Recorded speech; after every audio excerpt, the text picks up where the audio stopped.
अतिशय महत्त्वाचा विषय घेऊन आज आपण एकत्र जमलेलो आहोत. मी तुमचा मित्र भरत गोडांबे आणि आजच्या आपल्या या भारतातील जैविक आक्रमण हा विषय आपल्याला सांगण्यासाठी, समजावून सांगण्यासाठी तितकेच एक अधिकारी व्यक्ती आज आपल्यासोबत आहेत.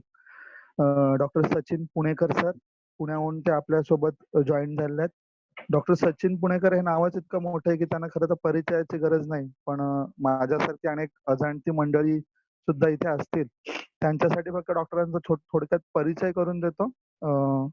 वनस्पतीशास्त्रातनं पीएचडी, अनेक महाविद्यालयांमध्ये व्हिजिटिंग प्रोफेसर म्हणून डॉक्टर काम बघतात. बॉटॅनिकल सर्व्हे ऑफ इंडिया या भारत सरकारच्या महत्वाच्या संस्थेमध्ये सुद्धा सायंटिस्ट म्हणून त्यांनी अनेक महत्वाचे पदांवर भूमिका बजावलेली आहे. बायोस्फिअर नावाच्या संस्थेचे ते संस्थापक अध्यक्ष आहेत आणि पुण्यामध्ये अनेक ज्या पर्यावरणीय मुवमेंट चालतात त्याच्यामध्ये डॉक्टरांचा सक्रिय सहभाग, भारतातील जैविक आक्रमणाविरोधाची एक मोठी चळवळ उभी करण्याचं काम डॉक्टरांनी सुरू केलेलं आहे. आणि असे एक अतिशय अधिकारी व्यक्ती आज आपल्यासोबत आहेत. डॉक्टर सचिन पुणेकर आणि बाकीच्या सर्व मंडळींचं मी या वेबिनार मध्ये स्वागत करतो आणि मी डॉक्टरांना विनंती करतो की डॉक्टर आपण आपल्या मार्गदर्शनाला सुरुवात करावी. सर्वप्रथम सर्वांना मनपूर्वक धन्यवाद की आपल्या अत्यंत व्यग्र आणि बिझी शेड्यूल मधनं आपण वेळात वेळ काढून या वेब सेशन मध्ये तुम्ही सामील झालात. आज कोविडनी ही एक संधी आपल्याला वेब सेशनच्या माध्यमातून संवाद साधण्याची दिली, त्याबद्दल कोविडचेही मनपूर्वक धन्यवाद. कारण का कोविड मुळे जर लॉकडाऊन नसता तर कदाचित हा संवाद होऊ शकला नसता. त्यामुळे मी कोविड कृपा देखील असं म्हणतो. भरत गोडांबे यांचंही मनपूर्वक धन्यवाद की त्यांनी इनिशिएटिव्ह घेऊन हा वेब सेशन घेण्यामागे त्यांची फार महत्वाची भूमिका आहे आणि तुम्हा सर्वांचंच या ठिकाणी मी स्वागत करतो. अधिक वेळ न दवडता मी आजच्या या आपल्या वेब सेशन जो आहे तो त्याला मी सुरुवात करतो. तुम्ही आता तिथं बघू शकाल की आताच भरतजींनी सांगितलं की आपण एक देशव्यापी, खरं तर देशव्यापी नाही विश्वव्यापी अशी एक हरित चळवळ आपण सुरुवात केलेली आहे. त्या हरित चळवळीचं नाव आहे मुवमेंट अगेन्स्ट बायोलॉजिकल इनोव्हेशन आणि इट इज त्याचं स्टँडर्ड ॲब्रिव्हिएशन जे आपण केलेलं आहे ते आहे मॅबी. हे मुवमेंट अगेन्स्ट बायोलॉजिकल इनोव्हेशन म्हणजे जैविक आक्रमणा विरोधात असलेला हा हरित लढा आहे असं मी या ठिकाणी नमूद करेन. आपल्याला माहिती आहे की आता सध्या करोना याचं एक मोठं सावट किंवा एक वैश्विक महामारी यांनी विश्व ग्रासलेलं आहे आणि त्या पार्श्वभूमीवर ह्या जैविक आक्रमणाचा विषय आज आपण हाताळतोय. याचं एक वेगळं औचित्य आहे कारण का करोना हा जो एक संसर्गजन्य जो विषाणू आहे हा एक जैविक आक्रमणाचाच भाग आहे.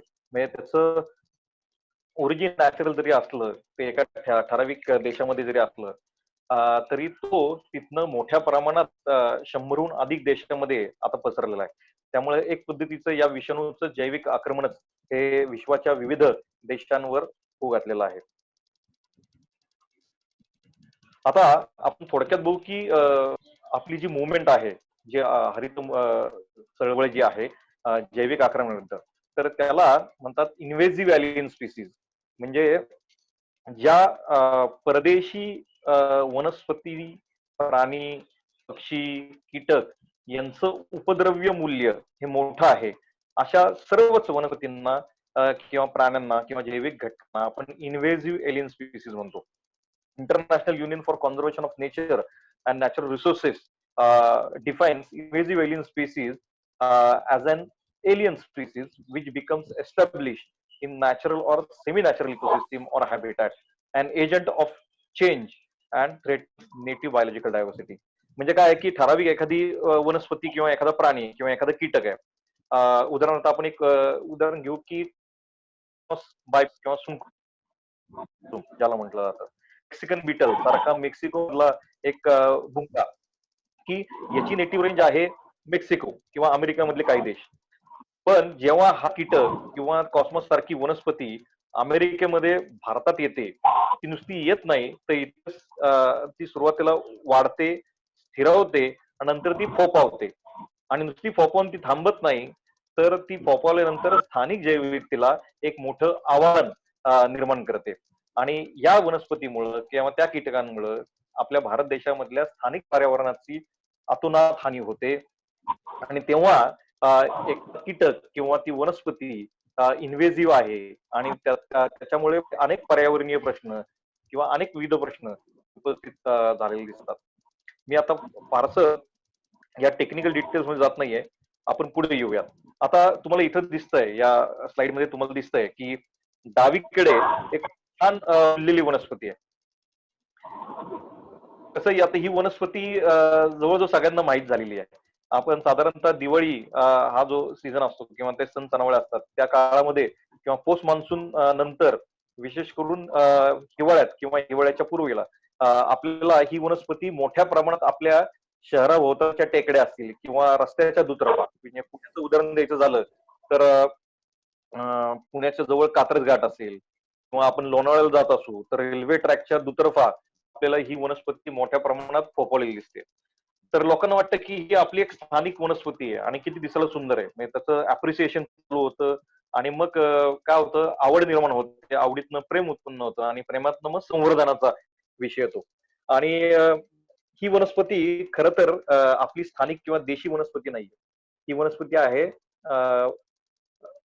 कॉस्मॉस बायपिनॅटस किंवा ज्याला सोनकुसुम असं मराठी नाव काही लोकांनी दिलं. खरं तर ही परदेशातनं अमेरिकेसारख्या देशातनं आलेली ही वनस्पती आहे आणि आज एक मोठं पर्यावरणीय संकट या वनस्पतीमुळे निर्माण झालंय. आता तुम्ही बघू शकता याच्यामध्ये मी ढोबळमानाने काही उदाहरण देतो की तुम्हाला इथे दिसतंय, इथं कॉस्मॉस एकीकडे रस्त्याच्या बाजूला वाढलेलं दिसतंय, दुसरीकडे उजवीकडे तुम्हाला रस्त्याच्या बाजूला आपली स्थानिक गवतं दिसत आहेत. तर तुम्ही लक्षात घ्या की आज स्थानिक गवतं डाव्या बाजूला त्या वाटेवरची सगळी आज या कॉस्मॉस बायपिनेटसनी त्याची जागा खाल्लेली आहे. त्यामुळं इथं जसं पुत्रांचा प्रश्न असतो तसा तिथल्या त्या भूमीमधल्या स्थानिक जैवविविधतेचाही प्रश्न असतो की या परदेशी वनस्पती मोठ्या प्रमाणात येतात आणि स्थानिक जैवविविधता तिथनं हद्दपार करतात. त्यामुळं हा एक मोठा प्रश्न आपल्याला निर्माण झालेला दिसतो. पुढचा तुम्ही दिसतंय, तुम्हाला असं वाटतं की काय छान लॉन आहे. हे मित्रांनो, सर्वच मंडळी मला सांगायचं की हे लॉन नसून हे आपल्या पिंपरी चिंचवड परिसरामध्ये नदीवर फोफावलेली ही जलपर्णी वनस्पती आहे. Water hyacinth Eichhornia crassipes. एका माणसाने तर खूप छान इथे ऍडव्हर्टाईज केली होती. ही सातत्यानं स्थानिक म्हणजे पब्लिक बॉडीज आहेत त्यांच्या माध्यमातून टेंडर लावून या वनस्पती इथनं इरेडिकेट करण्याचा प्रयत्न होतो, पण तसं ते होणार नाही. त्या परत त्या मासतात, फोफावतात आणि अनेक काळ या वनस्पती तिथनं काढल्या जात नव्हत्या. म्हणून एका माणसाने शेवटी तिथे एक छान फलक लावला की लॉन भाड्याने देणे आहे. म्हणजे एक टीकात्मक आणि एक चांगला ह्युमरचा वापर करून त्यांनी हे लॉन भाड्याने देणं आहे असा एक फलक त्या ठिकाणी तिथे लावला होता. तर आता परिस्थिती अशी आहे की तुम्ही बघा की या पाण्यावर पूर्ण जे कार्पेट आहे हे वॉटर हायसिन्थचं आहे. त्यामुळे तिथलं पाण्यामधलं जे स्थानिक जैवविविधता आहे किंवा अक्वॅटिक लाईफ आहे हे मोठ्या प्रमाणात बाधित होतं. स्थानिक वनस्पती बाधित होतात, स्थानिक मासे बाधित होतात आणि हे जे इन्व्हेसिव्ह एलियन स्पीसीज जे आहेत, मग त्या वनस्पती असतील, प्राणी असतील, पक्षी असतील, कीटक असतील, सूक्ष्मजीव असतील, असे सर्वच घटक हे वेगळ्या पद्धतीचं नुकसान त्या देशाचं करत असतात. मी सुरुवातीलाच म्हटलं की मुवमेंट ऑफ बायोलॉजिकल इन्व्हेजन ही फक्त भारतापूर्वी मर्यादित नाहीये. हा एक प्रकारचा विचार आहे, हा एक वैश्विक प्रश्न आहे. जसं आपल्याला बायोलॉजिकल इन्व्हेजन भारत देशाला एक मोठं आव्हान आहे, तसं ते अमेरिकेला असू शकतं, तसं ते चीनला असू शकतं, तसंच ते शेजारी असलेल्या पाकिस्तानला असू शकतं, बांगलादेशाला असू शकतं, श्रीलंकेसारख्या छोट्या देशाला जो जैविकतेच्या दृष्टीने फार मोठा आहे, तर त्या देशाला देखील ते आव्हान आहे. त्यामुळे हा एक वैश्विक विचार आहे आणि हा खरं तर जगाने हा या या विचाराला घेऊन त्याच्याविषयी काम करण्याची खरंच आज काळाची गरज आहे. It is the dire need of the hour असं मी म्हटलं तरी वावगं ठरणार नाही. तर इथं तुम्हाला वॉटर आयसिंग दिसतंय. पुढे तुम्ही बघितलं की इथे आपला एक हेरिटेज ब्रिज दिसतोय आणि डावीकडे मोठ्या प्रमाणात वॉटर आयसिंग दिसतेय आणि उजवीकडे तुम्हाला दिसतं असा एक लूप तयार झालाय आणि रंग थोडा वेगळा आहे. तर ती उजवीकडची वनस्पती आहे, त्याला म्हणतात वॉटर कॅबेज आणि त्याला म्हणतात पिस्तिया, आणि डावीकडची जी आहे ती आहे इकॉर्निया. म्हणजे वॉटर कॅबेज सारखी पिस्तिया जे एक प्रकारचं टेरिडोफाईट आहे. इकॉर्निया ही एक सपुष्प वनस्पती आहे, अँजिओस्पर्म आहे, आणि पिस्तिया एक प्रकारचं टेरिडोफाईट. तर दिसू शकतं की या दोन्ही वनस्पती परदेशी आहेत आणि आपल्या सर्व जलीय व्यवस्थांना वेठीस या वनस्पतींनी धरलेला आहे. आता ते हा फोटो बघून वाटेल की किती सुंदर असं जंगल आहे, किती सुंदर असं वन आहे, किती हरित असं क्षेत्र आहे, असं आपल्याला नक्कीच वाटू शकेल. नक्कीच ही ग्रीनरी आहे, ही पुण्याच्या आसपासच्या टेकड्यावर, विशेष करून पाचगाव पर्वतीची जी टेकडी आहे त्या टेकडीवरचा हा फोटो आहे. तुम्हाला दिसतंय की पूर्ण टेकडी हिरवीगार झालेली आपल्याला दिसते. या टेकडीवर आहे काय, तर ही सगळी पतंगी किंवा सुबाबूळ किंवा क्लिरिसिडिया म्हणजे उंदीरमारी ज्याला म्हटलं जातं, तर ती ती या मोठ्या प्रमाणात या वनस्पती त्यांचं एक सुरी वनीकरण किंवा त्यांचं रोपण या टेकड्यांवर झालेलं दिसतंय. साधारण 1989-90च्या सुमारास बहुतेक हरित पुणे प्रकल्प असेल किंवा इतर जे असतील अशा ठिकाणी या टेकड्या मोठ्या प्रमाणात राबवल्या गेलेल्या आहेत. तर तुम्ही इथं बघू शकता की एक प्रकारचं मोनोकल्चर आहे. आता आपण बघूया पुढे की इथे इथे जी वनस्पती दिसते ही आहे उंदीरमारी. आता आपल्या टेकड्यांचा जो नैसर्गिक अधिवास जो दिसतोय तुम्हाला, तिथं ब्लॅक कलरचा रॉकी आउटक्रॉप दिसतोय. Basically these rocky outcrops are nothing but native habitat. पण आज या रॉकी आउटक्रॉपवर मोठ्या प्रमाणात पिस्टिडियासारख्या वनस्पतींचं अतिक्रमण झालेलं आहे. त्यामुळे तिथलं स्थानिक जैवविद्या आहेत, तिथले स्थानिक सरगोटा सरडा असेल म्हणजे सिटाना सारखा सरडा असेल किंवा बुथिड स्कॉर्पियन्स आहेत किंवा फुरसं. एकेकाळी मला आठवतं की पाचगाव पर्वती किंवा वेताळ टेकडी किंवा दुर्गा टेकडी या परिसरामध्ये मोठ्या प्रमाणात फुरशी म्हणजे सॉफ्टेड वायपर हा साप आपल्याला बघायला मिळायचा, किंवा बोल्डर्सच्या खाली बुथिड स्कॉर्पियन्स मोठ्या प्रमाणात बघायचे, किंवा काही पालीच्या जाती म्हणजे डेक्कन रॉक गेको असेल किंवा इतर हेमिडॅक्टिलस मधल्या काही पाली होत्या त्या मोठ्या प्रमाणात मिळायच्या. पण आज त्याचं अल्टरेशन होऊन त्याच्यावर मोठ्या प्रमाणात जर उडीमारी आली तर ही देखील एक परदेशी अमेरिकन वनस्पती आहे, त्यामुळे त्याला स्थानिक अधिवास हा कुठेतरी लोप पावला. आता आपण इथं बघूया की assessing exotic and invasive plant species in Pune urban area. हा आपलेच जवळचे मित्र आणि आपले मार्गदर्शक आपले सहकारी डॉक्टर डी एम महाजन यांचा पेपर आहे, assessing exotic and invasive plant species in Pune urban area. तर आता काय की आपल्याला प्रत्येक पातळीवर आहेत गरज आहे असं मला वाटतं. ते आता तुम्हाला दिसते आता करोना व्हायरस वैश्विक महामारी ते मोठ्या पुढे आले. झूनॉटिक संसर्ग हा आहे तुम्हाला सगळ्यांना माहिती. कदाचित माध्यमातून तो माणसामधनं परत माणसामध्ये एकंदरीत त्याचा संसर्ग होत गेला. पण करोना सारखे विषाणू असतील किंवा आपल्याकडे मोठ्या प्रमाणात होत आहे. केवळ वनस्पती येत आहेत, त्या वनस्पती किंवा कीटक येत आहेत त्यांच्याबरोबर इंटेस्टाईन मध्ये काही प्रकार पक्षी येतात, त्याच्याबरोबर काही परदेशी उपद्रवी सूक्ष्मजीव देखील शकतात. तर ह्याच्याविषयीचं संशोधनात्मक काम करण्याची देखील गरज आहे असं मला वाटतं. आता इथं तुम्हाला दिसतंय की हा एक प्रकारचा तुम्हाला इथे दिसतंय की त्याचं नाव आहे तिलापिया फिश. हा आपल्याकडे चिलापी किंवा तिला मोठ्या आपल्या गोड्या पाण्यामध्ये आज आलेला आहे, आणि हा एक पद्धतीचा इन्व्हेसिव्ह एलियन फिश आज मोठ्या प्रमाणात आहे. याचं ओरिजिन आहे आफ्रिका. याच्याविषयी अधिकारवाणीने खरं तर डॉक्टर संजय खरात कदाचित यामध्ये असतील किंवा निलेश डहाणूकर या आयसरचे आहेत. पण डॉक्टर संजय खरात जे प्रिन्सिपल आहेत मॉडर्न कॉलेज गणेश खिंडचे, त्यांचं मोठं काम या इन्व्हेसिव्ह एलियन स्पीसीज आणि स्थानिक माशांवर आहे. तर ते आपल्याला नक्कीच येणाऱ्या काळामध्ये त्या बाबतीत आपल्याला डेडिकेटेडली इन्व्हेजन फिश याच्या बाबतीत मार्गदर्शन करतील अशी त्यांना आपण विनंती करू. तर तिलापिया सारखा मासा मोठ्या प्रमाणात भारत आणि आपल्या सगळ्या जलीय व्यवस्था ज्या आहेत त्या त्यांनी बाधित केल्या. म्हणजे आपली नदी असेल, सरोवर असतील, तलाव असतील, ओढे असतील, अशा ठिकाणी मोठ्या प्रमाणात तो वाढला. पण तो प्रॉलिफिक ब्रीडर आहे. हा, आणि त्याला फ्रेश वॉटर चिकन देखील म्हटलं जातं, कारण का तो प्रोटीन रिच असा मासा आहे. त्यामुळे मोठ्या प्रमाणात ॲक्वाकल्चर मध्ये त्याचा वापर करण्यात आला. म्हणजे आज इथं आपले जवळचे स्नेही मित्र सागाबा आहेत, किशोर भोसले आहेत. त्यांनाही माहिती आहे की भिगवण सारख्या उजनी जलाशयामध्ये आज मोठ्या प्रमाणात तिलापिया मासा हा मोठ्या प्रमाणात वाढलेला दिसतो आणि तिथले अब्बोज तर ते 80-90% स्थानिक मासे हे तिलापिया या मासेंनी बाधित केलेले. तर असे अनेक विषय आहेत. इथे changes in the fish fauna northern western Ghats of Pune India हा आपला पेपर जानूकर किंवा डॉक्टर संजय खरात केलेला आहे.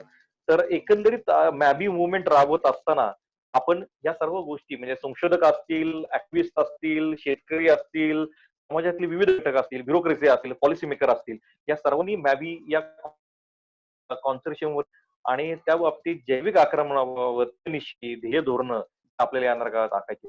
इथं दिसतंय की इथं एक मच्छीमार आहे आणि त्यांनी त्याच्या लागलेला तिला मासा दिसतोय आणि खाली एक मच्छी जाळं टाकलं. आज जर तुम्ही कुठल्याही भोई समाजाच्या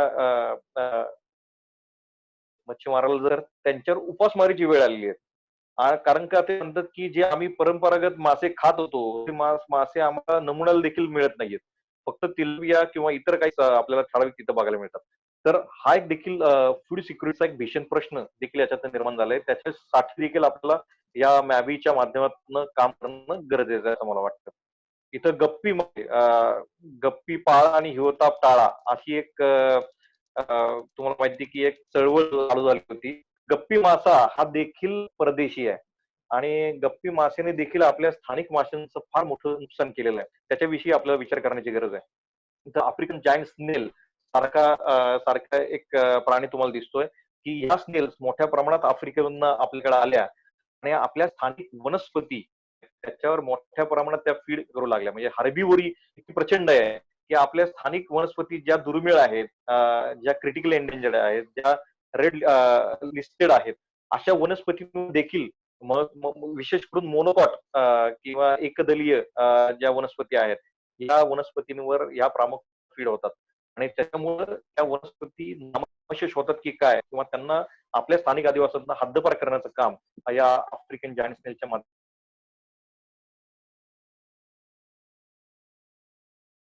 वनस्पतींना बाधा पोहोचवते असं नाहीये. या स्नेलमध्ये अनेक काही विषाणूजन्य किंवा काही जीवाणू हे त्याच्या बॉडी पार्ट्स मध्ये असतात आणि त्याच्यातनं देखील संसर्गाचे काही रोग आता आपण इथं बघतोय की जसं आफ्रिकन जायंट स्नेल विषयी आपण बोललो होतो, की हे केवळ हर्बीवोरी करत नाहीये इथल्या स्थानिक वनस्पतींवर, पण ती काही संक्रमित विषाणू किंवा जीवाणूचं वाहक देखील आहे. त्यामुळे पेस्ट जेव्हा बाहेरनं येते, इन्व्हिजिबल एलियन स्पीसीज येतात, तेव्हा ती केवळ स्वतःबरोबर इतर काही सूक्ष्मजीव आपल्या शरीरामध्ये देखील घेऊन येत असतात. तर याच्याविषयी देखील काम हे मॅबीच्या माध्यमातून हे पुढे येणाऱ्या होणार आहे. त्याच्यामध्ये सर्वांचीच बोट एकत्रित बांधण्याचं काम ही मॅबी ही जी मुव्हमेंट आहे ती नक्की करेल. तर कॉस्मॉस बायोप्लॅनेट्स विषयी आपण बोललेलो आहोत.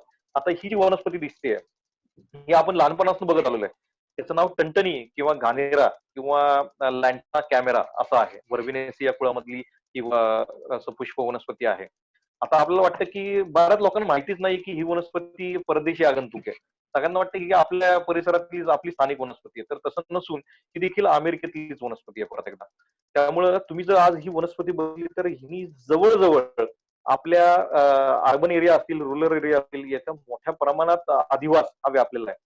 आणि आता सध्या एक मोठा भीषण प्रश्न या वनस्पती निर्माण झालेला आहे की आपली इथली संरक्षित वनं जी आहेत, विशेष करून मेळघाट असेल, नागरहोले असेल, बंदीपूर असेल, अशा संरक्षित वनांमधली अंडर स्टोरेज जी आहे, त्या अंडर स्टोरेजमध्ये मोठ्या प्रमाणात ही वनस्पती व्यापलेली आहे आणि हजारो लाखोच्या संख्येने ही वाढलेली आहे. आणि तुम्हाला माहिती आहे की त्याच्यावर ट्रिकल्स असतात, काटे असतात बारीक बारीक आणि त्यामुळे त्याचे मुवमेंट तिथं करणं हे सहज शक्य होत नाही. त्यामुळे अॅनिमल मुवमेंट मग ते हत्ती असतील किंवा इतर हार्बिव्हर असतील, सांबर डिअर असेल, बार्किंग डिअर असतील, स्पॉट डिअर असतील, गौर असेल, इंडियन गौर, तर या मुवमेंटला कुठेतरी प्रॉब्लेम येतो किंवा जे कार्निव्हर्स आहेत, big carnivores, big cats like leopard असेल, रॉयल बेंगल टायगर आहे, तर त्यांना देखील मुवमेंटला प्रॉब्लेम येतो आणि जेव्हा एखादा अम्बुश प्रेडिटर या जाळीमध्ये टंटरीच्या बसतो, तेव्हा हार्बिव्हरला त्या कार्निवल्स पासून सुटका करून घेण्यासाठी जोरात पळता देखील येत नाही, कारण का लँटर्नचं जाळं अंडर स्टोरीमध्ये मोठ्या प्रमाणात असतं.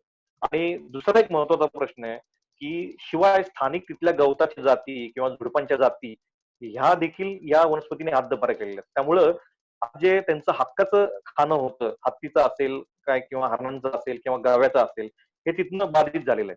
त्यामुळे त्यांच्यावर एक डिस्ट्रेस निर्माण होतो की मला खाद्य खायला इथं नाही, तर त्यांना फोर्सफुली त्या जंगलातनं शेजारी शेतीकडे म्हणजे मानवनिर्मित जी शेती आहे परिसरामध्ये संरक्षित वनांच्या, तिथं त्यांना नायनं वळावं लागतं. आणि मग तो प्रश्न होतो तो मानव वन्यजीव संघर्षाचा. आणि एक भीषण प्रश्न त्यातनं निर्माण होतो. आता आपण सगळीकडे बघतोय जुन्नर असेल किंवा आज विदर्भामध्ये मोठ्या प्रमाणात गाव्यांच्या मार्फत शेतीचं नुकसान झालेलं दिसतं. रानडुकरं मोठ्या प्रमाणात आज शेती व्यवस्थेचं नुकसान करत आहेत. त्यामुळं बायोलॉजिकल इन्व्हेजनमुळं कसे वेगवेगळ्या पद्धतीचे सामाजिक प्रश्न देखील उपस्थित होतात, याचा हे एक मूर्तिमंत उदाहरण आहे असं मला वाटतं. आता तुम्हाला सांगतो की हा मुद्दाम आपण एक फोटो इंटरनेटच्या माध्यमातून इथे लिहिलंय की एन्व्हायरमेंटल विड्स ऑफ ऑस्ट्रेलिया. तुम्ही बघू शकता की हा नॅचरल हॅबिटॅट आहे आणि त्याच्या किती प्रमाणात इथं टंटनी म्हणजे लँटर्न कॅमेरा केली. म्हणजे अमेरिकेतलं एक तण आज जगाला वेठीस धरतंय.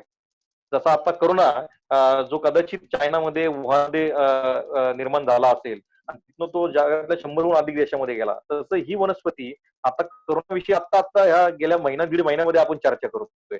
ही जी वनस्पती आहे गेले 60-70 वर्ष किंवा त्याच्यापेक्षा अधिक वर्ष अनेक सामाजिक प्रश्न, आरोग्याचे प्रश्न, अनेक परिस्थितीचे प्रश्न म्हणजे पर्यावरणीय प्रश्न निर्माण करते, याच्याविषयी आपलं दुर्लक्ष होताना दिसतंय.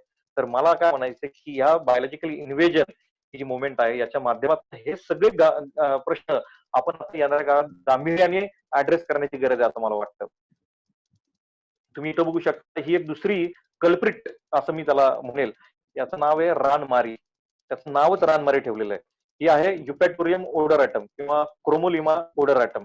ही सूर्यफूल कुळातली म्हणजे ऍस्टरेची कुळातली उत्पत्ती आहे.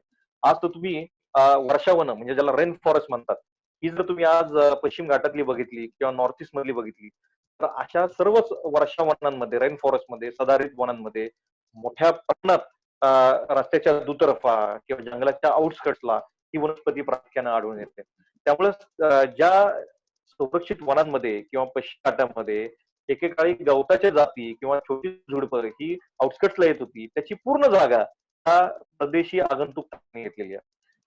तर हा एक भीषण प्रश्न आता निर्माण झालेला आहे. शिवाय ही तणं नुसतीच आपल्या स्थानिक वनस्पतींना किंवा जैविकतेला बाधा पोहोचवतात असं नाहीये.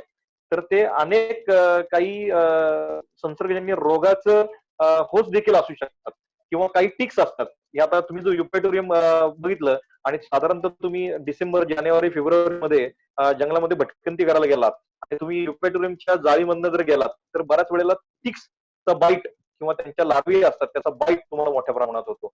आणि तुम्हाला माहिती की वर्षावनांमध्ये अनेक डिसीजेस असतात लाईक केएफडी ज्याला कॅथनूर फॉरेस्ट डिसीज असं म्हटलं जातं. हा त्याला किंवा त्याला माकड ताप असं देखील एक हा विषाणूजन्यच परत एक आजार आहे.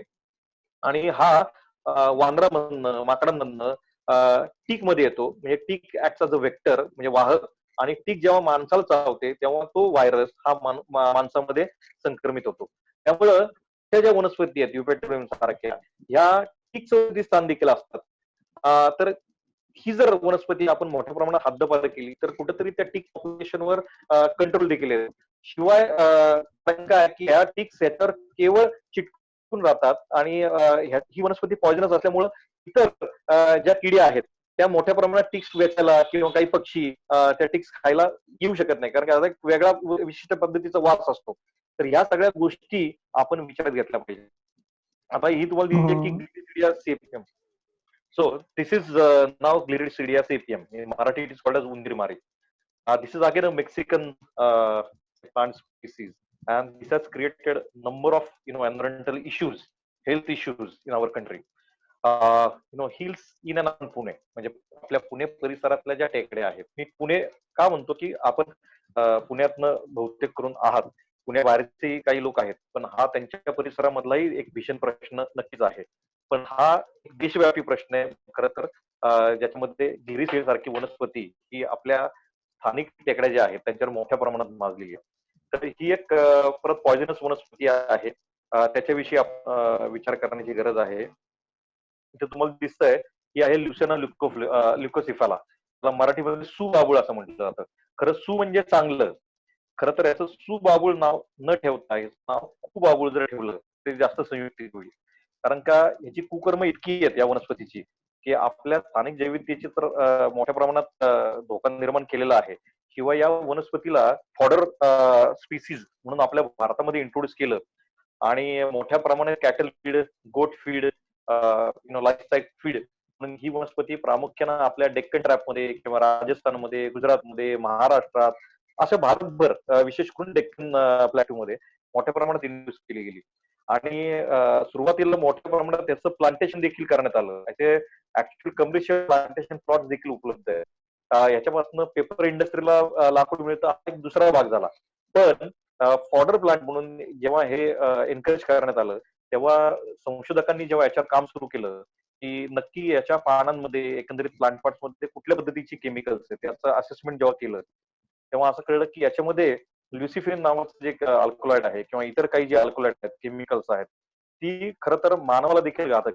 कारण का शेळ्या, मेंढ्या, गुरं जेव्हा खातात तेव्हा ते अल्कोलाइड त्यांच्यामध्ये जातं, त्यांच्या दूधमध्ये त्याचा अर्क येतो आणि ते दूध जेव्हा आपण पितो तर ते अल्कोलाइड आपल्या शरीरात देखील येतं, त्याचं संक्रमण होतं आणि त्यामुळे कॅन्सर सारखे दुर्धर आजार देखील या वनस्पतीमुळे होतात. आणि याचे रितसर संशोधन पेपर्स हे जगभरात प्रसिद्ध आहेत. तुम्ही जर गुगल केलं लुसिना लुकोफ्लोया आणि इट्स इफेक्ट किंवा whether it is inducing cancer or so on, so will get number of papers. आणि अभिच्या माध्यमातून आपण येणाऱ्या काळामध्ये अशा ज्या परदेशी आगंतुक वनस्पती आहेत ज्याला इन्व्हेजिव्ह स्पीसीज आपण म्हणतो तर याच्याविषयीच एकंदरीत टेक्निकल नो किंवा टेक्निकल देखील आपण उपलब्ध करून देणार आहोत. म्हणजे केवळ विरोधाला विरोध करतोय असं नाहीये, तर तो अत्यंत शास्त्रीय दृष्टिकोनातनं तो दृष्टिकोन ठेवून ती सायंटिफिक टेम्परामेंट ठेवून ही मुवमेंट चालणार आहे. त्यामुळं हा सूर्य आणि हा जयद्रथ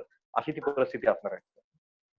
आता पुढे आपण बघूया की एक्झाम्पल साईट करतो. आता तुम्हाला डावीकडे कोपऱ्यात जी वनस्पती आहे तिचं नाव आहे गाजर गवत किंवा धनुरा. हा, आता ही जी वनस्पती आहे तुम्हाला माहिती की मिलो जेव्हा आपल्याकडे दुष्काळ जन्य परिस्थिती होती भारतामध्ये तेव्हा मोठ्या प्रमाणात मिलो बरोबर या वनस्पतीचं बी हे अमेरिकेतनं आपल्याकडे आलं आणि त्या मिलो बरोबर जो किराणा मालाच्या दुकानात किंवा गावोगावी वाटला गेला त्या मिलो बरोबर याचं बी देखील भारतभर सगळीकडे पसरलं. आणि झालं काय की ही वनस्पती मोठ्या प्रमाणात भारतभर फोफावली आणि मग शेती परिसंस्था असतील, जंगलांच्या कडेला असेल किंवा शहरी भागामध्ये असतील, गावांच्या एकंदरीत गायरानामध्ये असेल तर मोठ्या प्रमाणात बांधावर देखील ही वनस्पती मोठ्या प्रमाणात पसरली.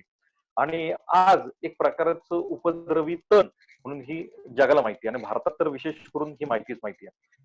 तर ही वनस्पती जेव्हा आली तेव्हा ही फोफावली, नुसती स्थिरवली नाही तर ती फोफावली आणि ही जेव्हा फोफावली तेव्हा हिचा मग कंट्रोल करणं हे दुरापास्त झालं. मग हे कसं करायचं, कारण का या वनस्पतीवर स्थानिक कुठलेच कीटक फीड करत नव्हते, त्याला कंट्रोलमध्ये ठेवत नव्हते. मग असा शोध चालला की या वनस्पतीची जी नेटिव्ह रेंज आहे मेक्सिको मधली किंवा अमेरिकेमधली तर तिथे नक्की या वनस्पतीवर कुठले कीटक फीड करतात. तर असं संशोधनात पुढे आलं की तिथं हा जो उजवीकडे बिटल दिसतो मेक्सिकन बिटल हा मोठ्या प्रमाणात पार्थिनियम हिस्टरोपोरस म्हणजे गाजर गवत किंवा धनुरा या वनस्पतीवर फीड करतो. मग असं ठरवलं गेलं there is a special department under ICAR म्हणजे इंडियन काउन्सिल ऍग्रीकल्चर, तर अंडर एक स्पेशल डिरेक्टर आहे directorate for weed science research असे आपल्या भारतामध्ये एक स्पेशल एंटिटी आहे.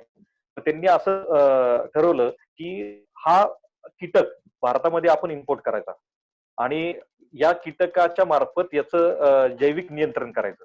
आता बघा तुम्ही की एक ऑलरेडी आगंतुक तण जे माजलेलं आहे हे कंट्रोल करण्यासाठी आपण परदेशात एक नवीन कीड नवीन कीटक आपण भारतामध्ये आणला आणि सरकारच्या माध्यमातून मोठ्या प्रमाणात एक शासकीय प्रोग्राम म्हणून हा कीटक मोठ्या प्रमाणात या वनस्पतीचं नियंत्रण करण्यासाठी सोडला गेला. त्याच्या ट्रायल देखील झाल्या आणि असं निदर्शन झालं की सुरुवातीला मोठ्या प्रमाणात हा कीटक पार्थिनियमवर फीड करू लागला आणि त्याला कंट्रोलमध्ये ठेवू लागला. पण कालांतरानं असं दिसलं की पार्थिनियम हे ऍस्ट्रेसी कुळातले आहेत. तर आपल्याकडच्या ज्या स्थानिक ऍस्ट्रेसी कुळामधली जी पिकं आहेत किंवा वनस्पती आहेत याच्यावर देखील हा कीटक त्याची उपजीविका करू लागला. म्हणजे रोगापेक्षा इलाज भयंकर हा प्रकार झाला. तर मला काय म्हणायचे की कुठल्याही अशा पद्धतीचा योजना राबवायच्या असतील तर त्या सायंटिफिक टेम्परामेंट मधनं खरं तर करण्याची गरज आहे. आपल्याला म्हणून ती आपण ती आणली आणि लगेच इम्प्लिमेंट केली असं चालणार नाही. त्याची राईट काइंड ऑफ ऍडव्होकेसी घेतली, त्याच्याविषयी वैचारिक मंथन केलं, कार्यशाळा घेतल्या, लोक सहभागातनं आपण त्याचा फीडबॅक घेतला तर कदाचित चांगल्या काही सजेशन लोक सहभागातनं, तज्ज्ञांच्या सहभागातनं त्या नक्कीच पुढे येऊ शकतात. आणि मॅबीचं कामच ते आहे की ही कुठल्या व्यवस्थेच्या विरोधात किंवा कुठल्या प्रशासनाच्या किंवा कुठल्या व्यवस्थेच्या विरोधात हा लढा नाही, तर हा जो जैविक आक्रमणाविरुद्धचा लढा आहे हा खरं तर एक सपोर्ट काइंड ऑफ सिस्टीम, एक मदतीचा हात म्हणून आपण शासन, प्रशासन किंवा शेतकरी बांधव अशा सर्वांच्याच मदतीला धावून जाणारा हा एक बेसिकली प्लॅटफॉर्म असणार आहे. तर हे मी आता मुद्दाम नमूद करू इच्छितो की कुठेही कुणाला विरोध हा आम्हाला पुढे दर्शवता नाहीये. तुम्ही इथं बघताय की आपल्याकडं मोठ्या प्रमाणात पेस्टिसाइड, इन्सेक्टिसाइड आणि मला मुद्दाम उल्लेख करायचा राहिला इथे आता कदाचित आमचे जवळचे मित्र डॉक्टर राहुल मराठे हे एक वेल नोन प्राणीशास्त्रज्ञ आहेत, झोलॉजिस्ट आहेत. त्यांचं प्रचंड काम ह्या अशा बायोलॉजिकल इन्व्हेजन जे कीटक आहेत त्याच्यावर आहेत. त्यांच्या एकंदरीत संशोधनात असं आहे आलं की साधारणतः भारतामध्ये जवळ अशा 250 ते 300 कीटक हे भारतामध्ये आलेले आहेत आणि ते मोठ्या प्रमाणात म्हणजे कॉफी बीटल असेल किंवा व्हाईट ऍफिड्स असतील, पिठोरी ढेकण्या असेल, अशा अनेक किंवा बोरर्स आहेत, टिक बोरर असेल किंवा साल बोरर असेल, अशा अनेक परदेशी कीटक देखील आपल्याकडे मोठ्या प्रमाणात आगंतुकपणे आलेले आहेत. कारण का येणाऱ्या काळामध्ये डॉक्टर राहुल मराठे देखील आपल्याला या बाबतीत बायोलॉजिकल इन्व्हेजन इन्सेक्ट्स मधलं काय पद्धतीचं आहे त्याच्या बाबतीत मार्गदर्शन आपण त्यांचं एक डेडिकेटेड वेशन आपण येणाऱ्या काळामध्ये ठेवू. आणि खरं तर ते आपल्या या मुवमेंटला सुरुवातीपासून खूप छान मदत करत आहेत. त्यांचं टेक्निकल एक्सपर्टी जे आहेत ते वेळोवेळी आपल्याशी शेअर करत असतात आणि त्यांच्या माध्यमात व्यक्तिगत माध्यमातून देखील शेतकऱ्यांना देखील ते खूप चांगल्या पद्धतीची ऍडव्होकेसी देत असतात. तर आम्हाला खूप आनंद आहे की डॉक्टर राहुल मराठेंसारखे जे एक वेल नोन एंटॉमॉलॉजी झॉलॉजिस्ट या मॅबी या मुवमेंट मध्ये आपल्या बरोबर असणार आहेत. आता तुम्हाला इथे जो फोटो दिसतोय याच्यामध्ये बघू शकता की इथे आपले पंजाब हरियाणा परिसरामधले जे शेतकरी बांधव आहेत मोठ्या प्रमाणात गव्हाची शेती असेल किंवा इतर जे शेती व्यवस्थेवर मोठ्या प्रमाणात इन्सेक्टिसाइड्स आणि पेस्टिसाइड वापरताना दिसतात. तर तुम्ही इमॅजिन करा की करोडो रुपये म्हणजे millions of dollars, billions of dollars हे भारताचे किंवा रुपये हे केवळ तणनाशक किंवा कीटकनाशक याच्यासाठी खर्ची होतात. आज तुम्हाला माहिती आहे का की भारतातलं 32% शेती व्यवसायातनं येणारं उत्पन्न हे केवळ तणनाशक आणि कीटकनाशकाच्या नियंत्रणासाठी जातात. शिवाय शेतमजूर हे तण काढण्यासाठी शेतमजुराला जो पैसे द्यावे लागतात त्यासाठी जातात. आणि हा जो एक आर्थिक घडी बिघडवण्याचा एक प्रकार देखील या आगंतुक तणांमुळे मोठ्या प्रमाणात होतो. आणि हे फक्त महाराष्ट्रात किंवा कर्नाटक, आंध्रमध्ये किंवा हरियाणा, पंजाबमध्ये आहे असं नाही. पूर्ण भारत, कारण भारत हा कृषीप्रधान देश आहे. आपली इकॉनॉमी जी आहे ही सगळी शेती या व्यवसायावर आहे. आणि तुम्ही आता सध्या जर बघताय की या कोरोना सदृश्य किंवा कोरोना संसर्ग पार्श्वभूमीवर खऱ्या अर्थानं लाखाचा पोशिंदा जो कोण असेल तर तो आपला बळीराजा आहे, शेतकरी आहे. त्यामुळं त्याचा आर्थिक कणा आपल्या देशाचा जर टिकवायचा असेल तर आपल्या शेतकऱ्याला देखील मदत या तण नियंत्रणाच्या माध्यमातून मॅबी या मुवमेंटच्या माध्यमातून देखील आपलं करणं हे आपलं सगळ्यांचं कर्तव्य आहे. आता तुम्हाला माहिती आहे की तणनाशक किंवा इन्सेक्टिसाइड जी आहेत हे आपल्याकडे मोठ्या प्रमाणात वापरली जातात. आता त्याच्या मागे देखील एक मोठं राजकारण आहे. इन्सेक्टिसाइड, विडीसाइड या ज्या कंपन्या आहेत त्या विकणाऱ्या त्या बहुतेक करून म्हणजे 70 ते 80% या परदेशी कंपन्या आहेत. त्यामुळे काही परदेशी बॅन केमिकल्स जे आहेत देखील आपल्याकडे मोठ्या प्रमाणात वापरली जातात. त्यामुळे आपल्या स्थानिक विविधतेचं, बायोडायव्हर्सिटीचं, विविधतेचं मोठं नुकसान देखील हे प्रचंड या मार्फत होत आहे. आणि मला काय म्हणायचं की याला अल्टरनेटिव्ह आहेत आणि ते अल्टरनेटिव्ह देखील आपण या मुवमेंटच्या माध्यमातून देऊ. अनेक चांगले शेतकरी ऑर्गॅनिक फार्मिंगच्या माध्यमातून काही करतायत, काही जैविक तण नियंत्रण करणाऱ्या गोष्टी आहेत, काही रसायनं आहेत, जे वनस्पतींपासून आपल्याला एक्स्ट्रॅक्ट करता येऊ शकतात. ती देखील उपलब्ध येणाऱ्या काळामध्ये होतील. त्याच्याविषयी आपण पुन्हा सविस्तर बोलूच. आता टेक्निकल गोष्टी आपण बघितल्या. आता ऍक्च्युअल फील्डमध्ये आपण काय करतोय? गेले सातत्यानं जैविक आक्रमणाविरुद्ध गेले 4 ते 5 वर्ष आपण हा लढा लढतोय आणि तुम्हाला माहिती आहे की तनहोळी नावाचा एक उपक्रम आपण जाणून गेलो. यामध्ये बायोस्फिअर्स ही संस्था आहे, पुणे वन विभाग आहे, पुणे वन्यजीव विभाग आहे, भारतीय मजदूर संघ आहे, त्याचा पर्यावरण मंच आहे, पुणे विद्यापीठ आहे, पुणे महानगरपालिका आहे आणि अशा अनेक सेवाभावी संस्था, अनेक शासकीय संस्था, अनेक म्हणजे वाडियासारखं कॉलेज याच्यामध्ये आपल्याशी जोडलं गेलेलं आहे. तर अ, तर शाळा, कॉलेजेस, संशोधन संस्था, सेवाभावी संस्था अशा अनेक या उपक्रमाशी जोडल्या गेलेल्या आहेत. आणि मला सांगायला आनंद होतो की तनहोळी गेले 4 वर्ष सातत्यानं आपण करतोय. याची पार्श्वभूमी मी थोडक्यात तुम्हाला सांगू इच्छितो, की दरवर्षी आपण होळीला हा आपला परंपरागत सण आहे. त्या सणाच्या दिवशी आपण उपद्रवी आगंतुक तण जी आहेत त्याची होळी करतो. म्हणजे स्थानिक देशी वनस्पतींना न जाळता त्या उपद्रवी आगंतुक वनस्पती ज्या भारतामध्ये आलेल्या आहेत, आपल्या भारत देशाचं आर्थिक, आरोग्यविषयक आणि एकंदरीत आपली पर्यावरणीय नुकसान मोठ्या प्रमाणात करतात. त्याच्यासाठी हा एक प्रतिकात्मक असा उपक्रम आहे.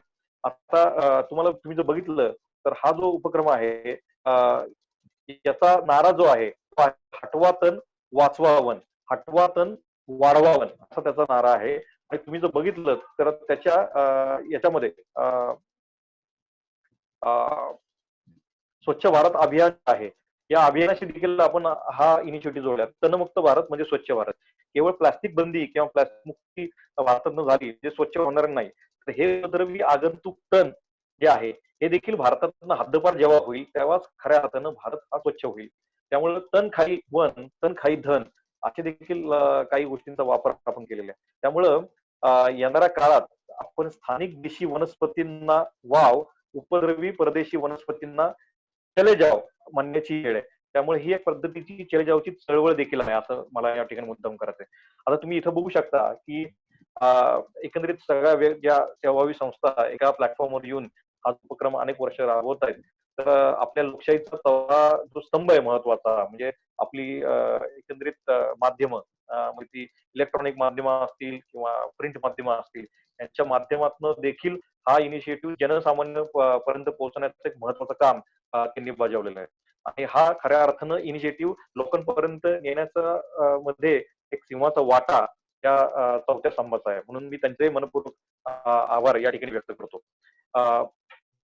तुम्ही पुढे बघितलं तर ह्या वर्तमानपत्रामध्ये आलेल्या विविध बातम्या आपण मग लेखाच्या स्वरूपात देखील लोकांमध्ये अवेअरनेस जाण्यासाठी किंवा योग्य त्या पद्धतीची जनजागृती आणि योग्य ती या जैविक आक्रमणाविषयीची साक्षरता यावी या हेतून आपण वेळोवेळी याबाबतचे लेख असतील, आर्टिकल्स असतील, काही फ्लायर असतील, हे आपण प्रकाशित करत राहिलेलो आहोत, जेणेकरून लोकांना याचं गांभीर्य कळावं. आता तुम्हाला इथे दिसतं की आपलं तर वन्यजीव सप्ताह असतो. तर अशा सप्ताहामध्ये देखील आम्ही काही कार्यशाळा ह्या आम्ही घेतलेल्या होत्या. त्याच्यामध्ये तुम्ही बघू शकता की biological invasion and with respect to conservation of Indian wild life असं देखील एक कार्यशाळा आपण घेतली होती. तुम्ही बघू शकता की इथे बायोस्फिअर्स, पुणे महानगरपालिका, बॉटॅनिकल सर्व्हे ऑफ इंडिया, भारतीय वनस्पती सर्वेक्षण, फार मोठी ऑर्गनायझेशन आहे मिनिस्ट्री ऑफ एन्व्हायरमेंट फॉरेस्ट्री, ही देखील आपल्या या अभियानामध्ये आपल्या बरोबर आहे. वन विभाग तर आपल्या बरोबर तो आहेच. आणि तुम्ही इथं बघू शकता एक्सपर्ट पॅनलिस्ट जे आहेत, डॉक्टर अशोक गिरी आहेत, डॉक्टर पी लक्ष्मी नरसिंह आहेत, डॉक्टर संजय खरात आहेत, डॉक्टर प्रफुल्ल शेडे आहेत, डॉक्टर राहुल मराठे आहेत, डॉक्टर सचिन पुणेकर या ठिकाणी आहेत. त्यानंतर डॉक्टर आशिष पोलकडे किंवा डॉक्टर प्रमोद कांबळे हे देखील दुसऱ्या एका कार्यशाळेमध्ये आपल्याला होते. डॉक्टर जयंती या देखील आपल्याला एक्सपर्ट पॅनलिस्ट म्हणून या ठिकाणी आपल्याला लाभल्या होत्या. आता ही तनहोळी हरित चळवळ म्हणजे आपण ही तनहोळी जी करतो सातत्यानं पुण्यामध्ये आपण ती स्वातंत्र्यवीर विनायक दामोदर सावरकर जे आहे त्या ठिकाणी ती आपण दरवर्षी साजरी करतो. इथे तुम्हाला दिसतं की सावरकर स्मारक आहे आणि इथे आपण होळी साजरी करताना आपण दिसतोय. हे ठिकाण निवडण्याचं कारण देखील त्याला स्थान मारणे आहे. कारण का याच ठिकाणी पुण्यामध्ये कर्वे रोडला मुठा नदीच्या पात्राच्या शेजारी हे स्मारक आहे. तिथे स्वातंत्र्यवीर विनायक दामोदर सावरकर आणि त्यांच्या समकालीन सहकाऱ्यांनी या ठिकाणी परदेशी कपड्यांची होळी स्वदेशी देशीचा स्वीकार करण्यासाठी स्वदेशी मोहीमचा भाग म्हणून या ठिकाणी केली होती. तोच धागा पकडून आपण उपद्रवी आगंतुकांना या ठिकाणी दरवर्षी जाळतो. आता केवळ होळी दिवशी तण जाळून हा जैविक आक्रमणाचा प्रश्न आहे का? नाही. पण ही तण होळी अशा पद्धतीची केली तर ही ठिणगी विचाराची ठिणगी आहे, जी एका विचाराने प्रेरित आहे. ही ठिणगी जर भारतभर वेगवेगळ्या ठिकाणी त्या पडल्या तर या ठिणगीचा वनवा व्हायला देखील वेळ लागणार नाही. आणि मला सांगायला अत्यंत आनंद होतो की आता हा विचार जो आहे तण होळीचा हा भारतामधल्या विविध राज्यांमध्ये महाराष्ट्रातल्या विविध शहरांमध्ये गावांमध्ये देखील गेलेला आहे. आता तुम्ही इथं बघू शकता की इथे वेगवेगळे मान्यवर आहेत. त्याच्यामध्ये ब्युरोक्रेसी आहे, त्याच्यामध्ये लोकप्रतिनिधी आहेत, जनसामान्य आहेत, अधिकारी आहेत, शेतकरी आहेत. हे या तनवळीमध्ये समाविष्ट झालेले दिसत आहेत. आता इथं हा जो फोटो दिसतोय, इथे तुम्हाला माहिती आहे की Sikkim Himalayan regional centre, botanical survey of इंडियनचं डॉक्टर राजीव गोगोई, डॉक्टर दिनेश कुमार अग्रवाल हे जे आमचे मित्र आहेत, ते तिथे सिनियर सायंटिस्ट आहेत, की यांनी या वर्षीचा तनवळीचा फोटो आहे, की तो सिक्कीममध्ये देखील इथे साजरी केली. तुम्हाला असं वाटत असेल की इथे खाली काही पेटवलं आणि सगळ्यांनी हात धरले. सिक्कीममध्ये थंडी असते आणि त्या थंडीपासून बचावात्मक म्हणून शेकतात ती. तर तसं प्रकार नाहीये. इथं ते प्लेज घेतात, एक शपथ घेतायत की आपण येणाऱ्या काळामध्ये या जैविक आक्रमणामध्ये भारतामधनं त्यांना पूर्णतः हद्दपार करायचंय. म्हणजे हा तनहोळीचा पुण्यात प्रकट झालेला विचार आज भारताच्या कानाकोपऱ्यापर्यंत पोहोचतोय. तर मॅबी या मुवमेंटच्या माध्यमातून तनहोळी आपण भारतभर वेगवेगळ्या ठिकाणी करणार आहोत. आणि तनहोळी ही केवळ होळीला करून चालणार आहे का? तर नाही. म्हणून आपण त्याच्यामध्ये सातत्य राहावं यासाठी आपण वर्षभरातल्या ज्या पौर्णिमा आहेत, 12 पौर्णिमा, या प्रत्येक पौर्णिमेला आपण या तनहोळ्या करणार आहोत. आणि ह्या तनहोळ्या प्रत्येक पौर्णिमेला का? कारण का तण ही फक्त उन्हाळ्यात येतात का? तर नाही. ती पावसाळ्यानंतरची आहेत, हिवाळ्यातली आहेत, पावसाळ्यापूर्वीची आहेत. त्याच्या फेनॉलॉजीनुसार ती तण नियंत्रण करण्यासाठी त्या महिन्यातल्या पौर्णिमेला ती तण संकलित करून त्याचं योग्य त्या ठिकाणी म्हणजे त्या वाहून नेताना देखील काळजी घ्यायची आहे. आणि खरं तर त्याला कुठल्याही पद्धतीचा सीड सेट होण्याआधी त्या व्हेजिटेटिव्ह कंडिशन मध्ये असताना त्या अप्रूट करणं किंवा त्या कापून त्या जाळणं हे याच्या मागचं एकंदरीत तो विचार आहे. तुम्ही इथं बघू शकता की सिक्कीममध्ये झालेली.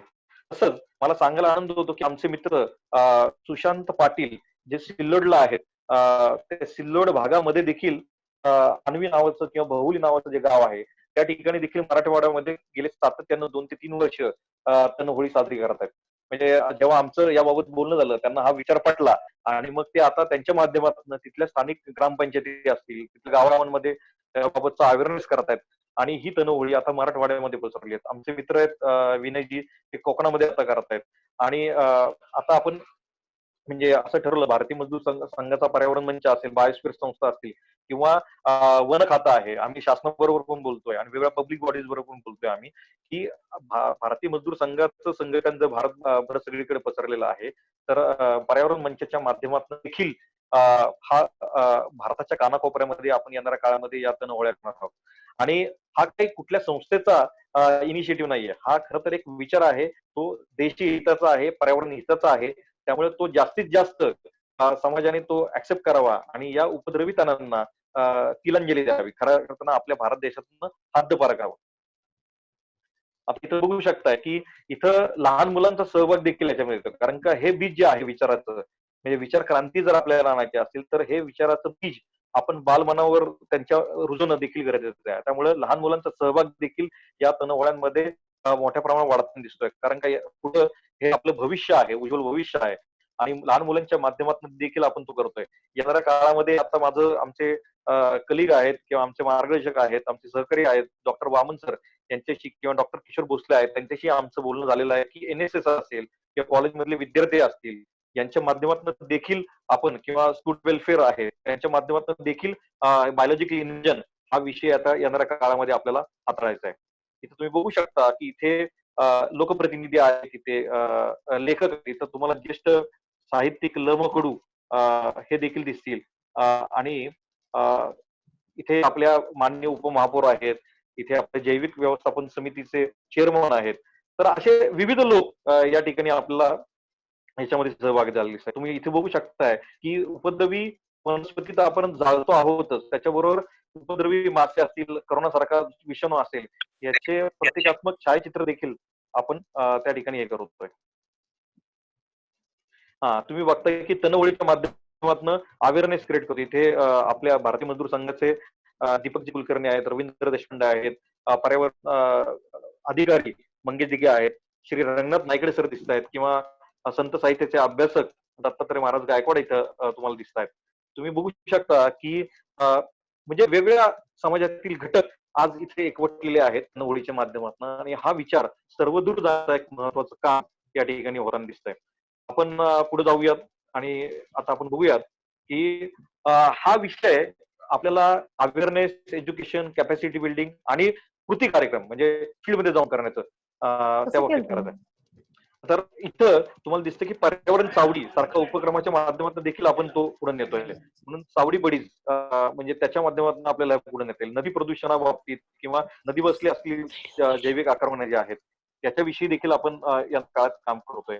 वेगवेगळ्या ठिकाणची बायोडायव्हर्सिटी काय पद्धतीची आहे. आता हा पुण्याच्या परिसरातला एक ब्रोशर आहे की त्याच्यामध्ये परदेशी तण कुठली आहेत.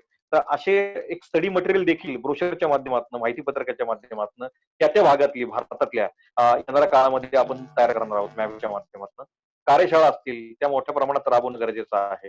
आता पुढे the necessity of environmental awareness and enforcement is more demanding and urgent than ever before.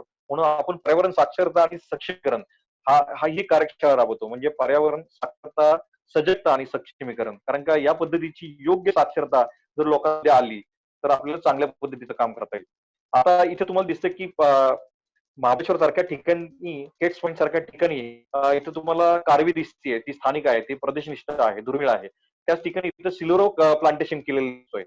तर मला कळकळीची विनंती करायची की वृक्षारोपण करणं वाईट नाहीये, पण वृक्षारोपण चुकीच्या ठिकाणी आणि चुकीची झाडं लावून जर करणं असेल तर ते चुकीचं आहे. आता ही ग्रेव्हिलिया रोबुस्टा जी ऑस्ट्रेलियन एक वनस्पती आहे, सिल्वर ओक ज्याला म्हणतात, ती महाबळेश्वर सारख्या अतिसंवेदनशील जो भाग आहे अशा ठिकाणी प्लांटिंग करणं हे चुकीचं आहे.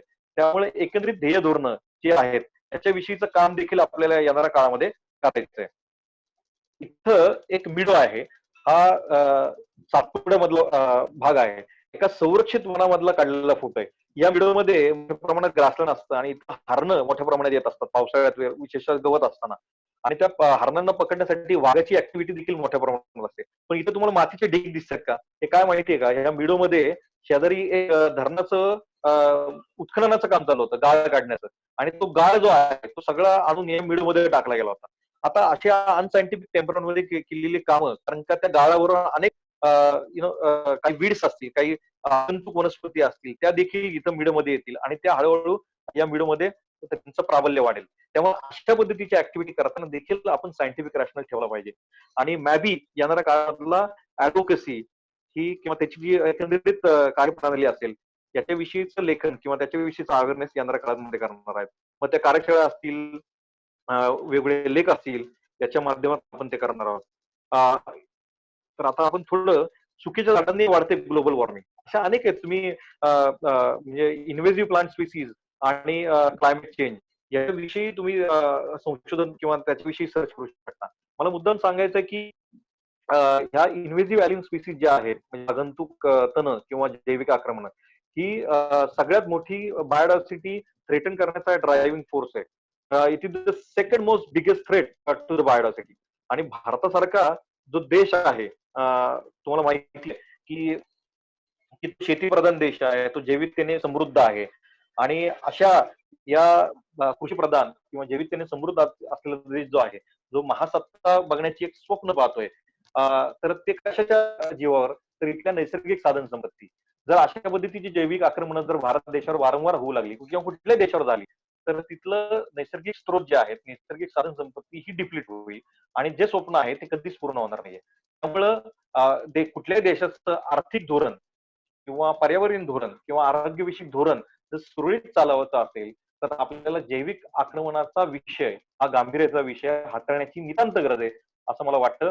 आजचा हा वेब सेशन जो आपण केला त्याच्या माध्यमातून मला आपल्याला अपील करायचंय की आपण या हरित चळवळीमध्ये आवर्जून सहभागी व्हा आणि एक देश हिताचं, एक पर्यावरण हिताचं एक महत्वाचं काम आपण या काळामध्ये करायचंय. कारण का तुम्हाला माहितीये की छत्रपती शिवाजी महाराज हे एक विश्व हिरो होते. त्यांनी आपल्यासमोर एक खूप चांगलं एक्झाम्पल सेट केलेलं आहे. त्यांचा जो लढा होता तो परकीय आक्रमणाविरुद्ध होता. वेगळी आक्रमणं होती त्या काळामध्ये.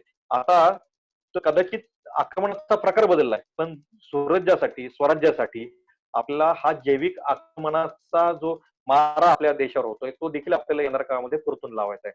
त्यासाठी आपण सर्वांनी एका चांगल्या प्रेरणेनं संघटित व्हायला पाहिजे आणि समाजातले विविध घटक. मला सांगायला आनंद होतो की याच्यामध्ये शास्त्रज्ञ आहेत, याच्यामध्ये ऍक्टिव्हिस्ट आहेत, याच्यामध्ये शेतकरी आहेत, याच्यामध्ये जनसामान्य आहेत, याच्यामध्ये लोकप्रतिनिधी आहेत. आणि हे कुठल्याही, मला पुन्हा एकदा सांगायचंय, कुठल्याही व्यवस्थेच्या विरोधात हे नाहीये.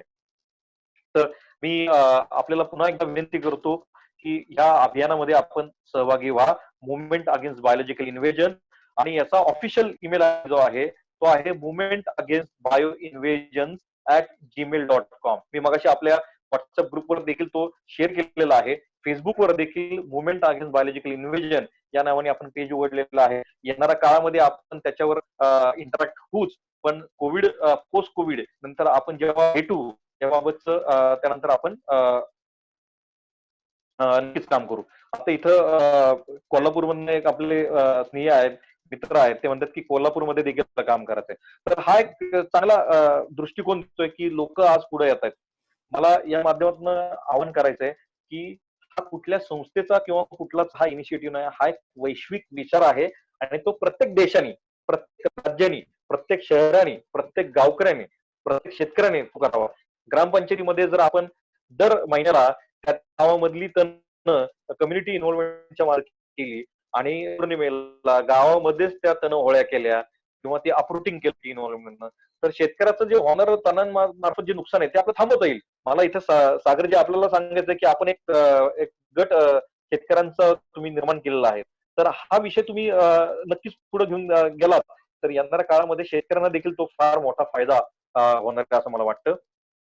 मला आपण या ठिकाणी एक बोलण्याची संधी दिली त्याबद्दल मी आपलं मनपूर्वक आभार व्यक्त करतो. आता परत हॅलो. हा, नमस्कार डॉक्टर. मी खरं तर आपले आभार मानणार नाही, कारण की आपण हा एक मोठा विचार आम्हाला दिलेला आहे आणि तो विचार घेऊनच आपण खरं तर या ग्रुपमधली सगळी मंडळी या विचाराने आपापल्या ठिकाणी जैविक तण किंवा हे वेगवेगळे जैविक आक्रमण आहेत हे ओळखण्याचं, मुळा म्हणजे हे खरं तर आधी ओळखण्याची फार मोठी गरज आहे. हे ओळखण्याचं काम करणार आहोत, त्यानंतर त्याची माहिती घेऊन त्याचा अवेअरनेस आणि मग त्याला कसं रोखता येईल याच्यासाठी काम करणार. 12:14 झालेली आहेत आणि आता बरोबर 1 मिनिटाने हे सेशन संपेल. जर मंडळींची इच्छा बापरे. असेल आणि आपल्याला जर क्वेश्चन सेशन घ्यायचा असेल तर आपण पुन्हा अजून एक सेशन घेऊ शकू. हा, नमस्कार. आपलं नाव सांगा मॅडम. विचारा. मी अश्विनी कुलकर्णी, पुण्याहून. मला असं विचारायचं होतं की हे तण आपण जे जाळणार होळीमध्ये त्यांनी जो धूर निर्माण होईल तो पर्यावरणाला घातक असू शकतो का? काय आपला प्रश्न नीट कळत नाहीये. त्यांचा प्रश्न मी सांगतो डॉक्टर. त्यांचा प्रश्न असा होता की आपण ही तण जाळतो त्याने जो धूर तयार होईल त्याने पर्यावरणाला काही हानी पोहोचेल का? हे बघा, नक्कीच हा धूर झाला म्हणजे पर्यावरणाची काही प्रमाणात म्हणजे एअर पोल्युशनचा काही प्रमाणात प्रश्न येणार आहे. तर त्याचं प्रमाण किती असणार आहे आणि आज आपल्याला इमिजिएट रिलीफ त्याच्यामधनं हवी आहे, बरोबर आहे. म्हणून आपल्याला मला सांगा की आता गाड्यांमुळे धूर होतो हे सगळ्यांना माहिती आहे, धुरामुळे प्रदूषण होतं, म्हणून आपण गाड्या चालवण्याचं थांबतो का? आपण ऍक्सेप्ट केलेलं आहे. कारण का त्याच्या आपण आपली जी विकास कामं असतील किंवा आपल्याला एका भागावर दुसरीकडे असेल तर आपण त्या वाहनाचा अवलंब करत असतो, बरोबर आहे. तर आता तणांना जर इमिजिएटली आपल्याला ऍड्रेस करायचा असेल, कारण का त्यांची व्याप्ती बघता, त्याचा स्प्रेड बघता, हे जर आपल्या कंट्रोलमध्ये आणायचं असेल टू बिगिन विथ आपण तणहोळीच्या माध्यमातून हे काही प्रमाणात करणार आहोत. मी म्हणतो तणहोळी हा एकमेव उपाय नाही, हा एक या जैविक आक्रमणाच्या अभियानाचा एक छोटासा भाग आहे आणि हा एक काय म्हणतात एक सूत्र आहे लोकांना एकत्रित बांधण्याचं. आता परंपरेगत आपला सण असतो, लोकांना सण चालवण्याच्या माध्यमातून हे सांगितलं तर ते रुजतं, पटतं आणि तो विचार शकतो. हा, तर मला असं अजिबात म्हणायचं नाही की तणहोळ्या हा एकमेव पर्याय आहे. आपण येणाऱ्या काळामध्ये त्याचा जैविक नियंत्रण देखील काही कीटकांच्या मार्फत डॉक्टर राहुल मराठे आहेत, ते आपल्याला त्या बाबतीत मार्गदर्शन करतील, किंवा इतर मार्गदर्शक आहेत, डॉक्टर संजय करत आहेत, भोसले सर आहेत, आपल्याला सांगणार आहेत की नक्की काय पद्धतीच्या जैविक घटकांचा वापर करून आपण ही तण कंट्रोलमध्ये ठेवायची, बरोबर. आणि बघा आपण मला सांगा, तण नुसती मेकॅनिकली अप्रूट करून ती करणार काय? ती जर समजा आपण पुरून ठेवली तर कालांतराने त्यांना किंवा फुटवे येऊ शकतात. एखाद्या बियांसहित असेल तर त्या बिया जर जमीत राहिल्या तर ती परत वाढू शकतील. त्यामुळं आपल्या परंपरेमध्ये हे सांगितलेलं आहे की काही विघातक गोष्टी असतात, उच्चाटन करत असेल तर त्याला जाळावंच लागतं. तर त्या आपल्या काही गोष्टी एरर, आणि मी म्हणत नाही की हा एक शेवटचा विचार असेल, त्यामध्ये अपडेशन, त्याच्यामध्ये एकंदरीत बदल ते आपण येणाऱ्या काळामध्ये करूया. यामध्ये मी फक्त एक छोटीशी गोष्ट ऍड करू इच्छितो डॉक्टर, आपली परवानगी असेल तर. Please please please. जसं तुम्ही म्हणालात की जसं जर आता खतांचा एक विषय आहे की समजा यांच्यापासून आपण खतं बनवू शकतो, पुन्हा तसंच की जर यांच्या बिया त्याच्यामध्ये असतील तर त्या रुजून त्याचा मोठ्या प्रमाणात प्रसार होऊ शकतो. तर याच्यावर आणखी एक पर्याय म्हणजे आपण जर याचे बायो ब्रिक्वेटिंग सारख्या काही इंधन विटा तयार केल्या तर त्याचं ज्वलनही होईल आणि त्याच्यातनं एक ब्रिक्वेटिंग सुद्धा तयार होऊ शकतं. हाही एक प्रयोग करून बघायला खरं तर मला वाटतं हरकत नाहीये, जेणेकरून मला तेच सांगायचं की आपण ब्रिक म्हणतात ना की विटा, इंधन विटा, ह्या ऑलरेडी वॉटर आयसिंग म्हणजे ज्याला जलपर्णी म्हणतात, तर ज्या तणांचं फायबरस नेचर आहे, म्हणजे पिस्तिया असेल, वॉटर आयसिंग जे आहे, या फायबरस असेल तर त्याच्या विटा सहज होऊ शकतात. पण इतर जी तण आहेत त्याचं फायबरस मटेरियल नसलं तर त्याचं कदाचित विटा होऊ शकत नाही. आणि इथं आपण कुठेही त्याचं खत तयार करताना आपण त्याचा बियांसहित असताना करायचं नाहीये, त्याचा व्हेजिटेटिव्ह पार्ट असताना आपल्याला ते अप्रूट करायचंय आणि मग त्याचे काय तुकडे करून, बारीक तुकडे करून, ते करून मग त्याचा आपल्याला खत म्हणा किंवा अॅनिमल फीड म्हणा असं काही करता येईल. ऑलरेडी तणांचा वापर हा वेगवेगळ्या देशांमध्ये संयुक्तिकपणे केला जातोय. पण काय होतं की वापर चालू झाला, त्याचा उपयोग जर होऊ लागला तर मग संवर्धनाचं काम चालू होतं. तर आपल्याला काय करायचंय, त्याचा वापर जो आहे तो ती वनस्पती संपेपर्यंत करायचा आहे, त्याची कुठल्या पद्धतीची शेती करायची नाहीये. ही जी जंतुक तण आहेत ती नैसर्गिक स्रोतातनं संकलित करून ती वापरायची. आणि याच्यासाठी शासनाचं वेगळं धोरण असेल, शासनाच्या मदतीतनं, शेतकऱ्यांच्या मदतीतनं त्यातनं काही उद्योग निर्माण करता येतील का, हे देखील आपल्याला बघायचंय. म्हणजे याच्या कोऑपरेटिव्ह काही स्थापन करता येतील का, असं काय आपल्याला विचार पुढे नेता येईल. बरोबर बरोबर. आणि कोणाचा प्रश्न असेल तर आपण विचारू शकता मंडळी. नमस्कार, मी योगेश पोळ बोलतोय देवरोड मधनं. नमस्कार. नमस्कार sir, me wild life and nature साठी काम करतो. ऍक्च्युली मला ते पहिल्या सीझन मध्ये जसं तुम्ही सांगितलं टणटणीबद्दल की एका जंगलात टणटणीचं प्रमाण खूप वाढलेलं आहे आणि त्यामुळे प्राण्यांना पण नुकसान होतं. तर आपण पण अजून एक असं जर केलं तर यापासून पक्ष्यांना पण खूप फायदा आहे. पक्ष्यांना त्यात घरटी बनवता येतात, पक्षी ते फळं खातात. तर एक प्रकारे तो तर त्याला वाचवण्यासाठी ती क्रिया पण फार म्हणजे ते झाडं पण आवश्यक आहे की जेणेकरून दाट झाडात ते सेफ राहतात थोडस. तर ते वाढलं तर. खूप चांगला प्रश्न आहे योगीजी आपला, आपले धन्यवाद. काय होतं की आता लाईफ स्पॅन जर आपण प्राण्याचा बघितला, म्हणजे आता उदाहरणार्थ बुलबुल पक्षी, तर याचा किती लाईफ असतो, साधारणतः काही वर्ष. तर आता बुलबुल पक्षामुळे लँटेना कॅमेरा म्हणजे घाणेरी किंवा टणटणी याचा बीज प्रसार सगळीकडे झाला, तुम्ही बघितलं. आणि आज ते प्रमुख या पक्ष्यांचं आहे. जर या तर या पाय असं तुम्हाला एक मनात प्रश्न उत्पन्न होऊ शकतो, बरोबर बरोबर का?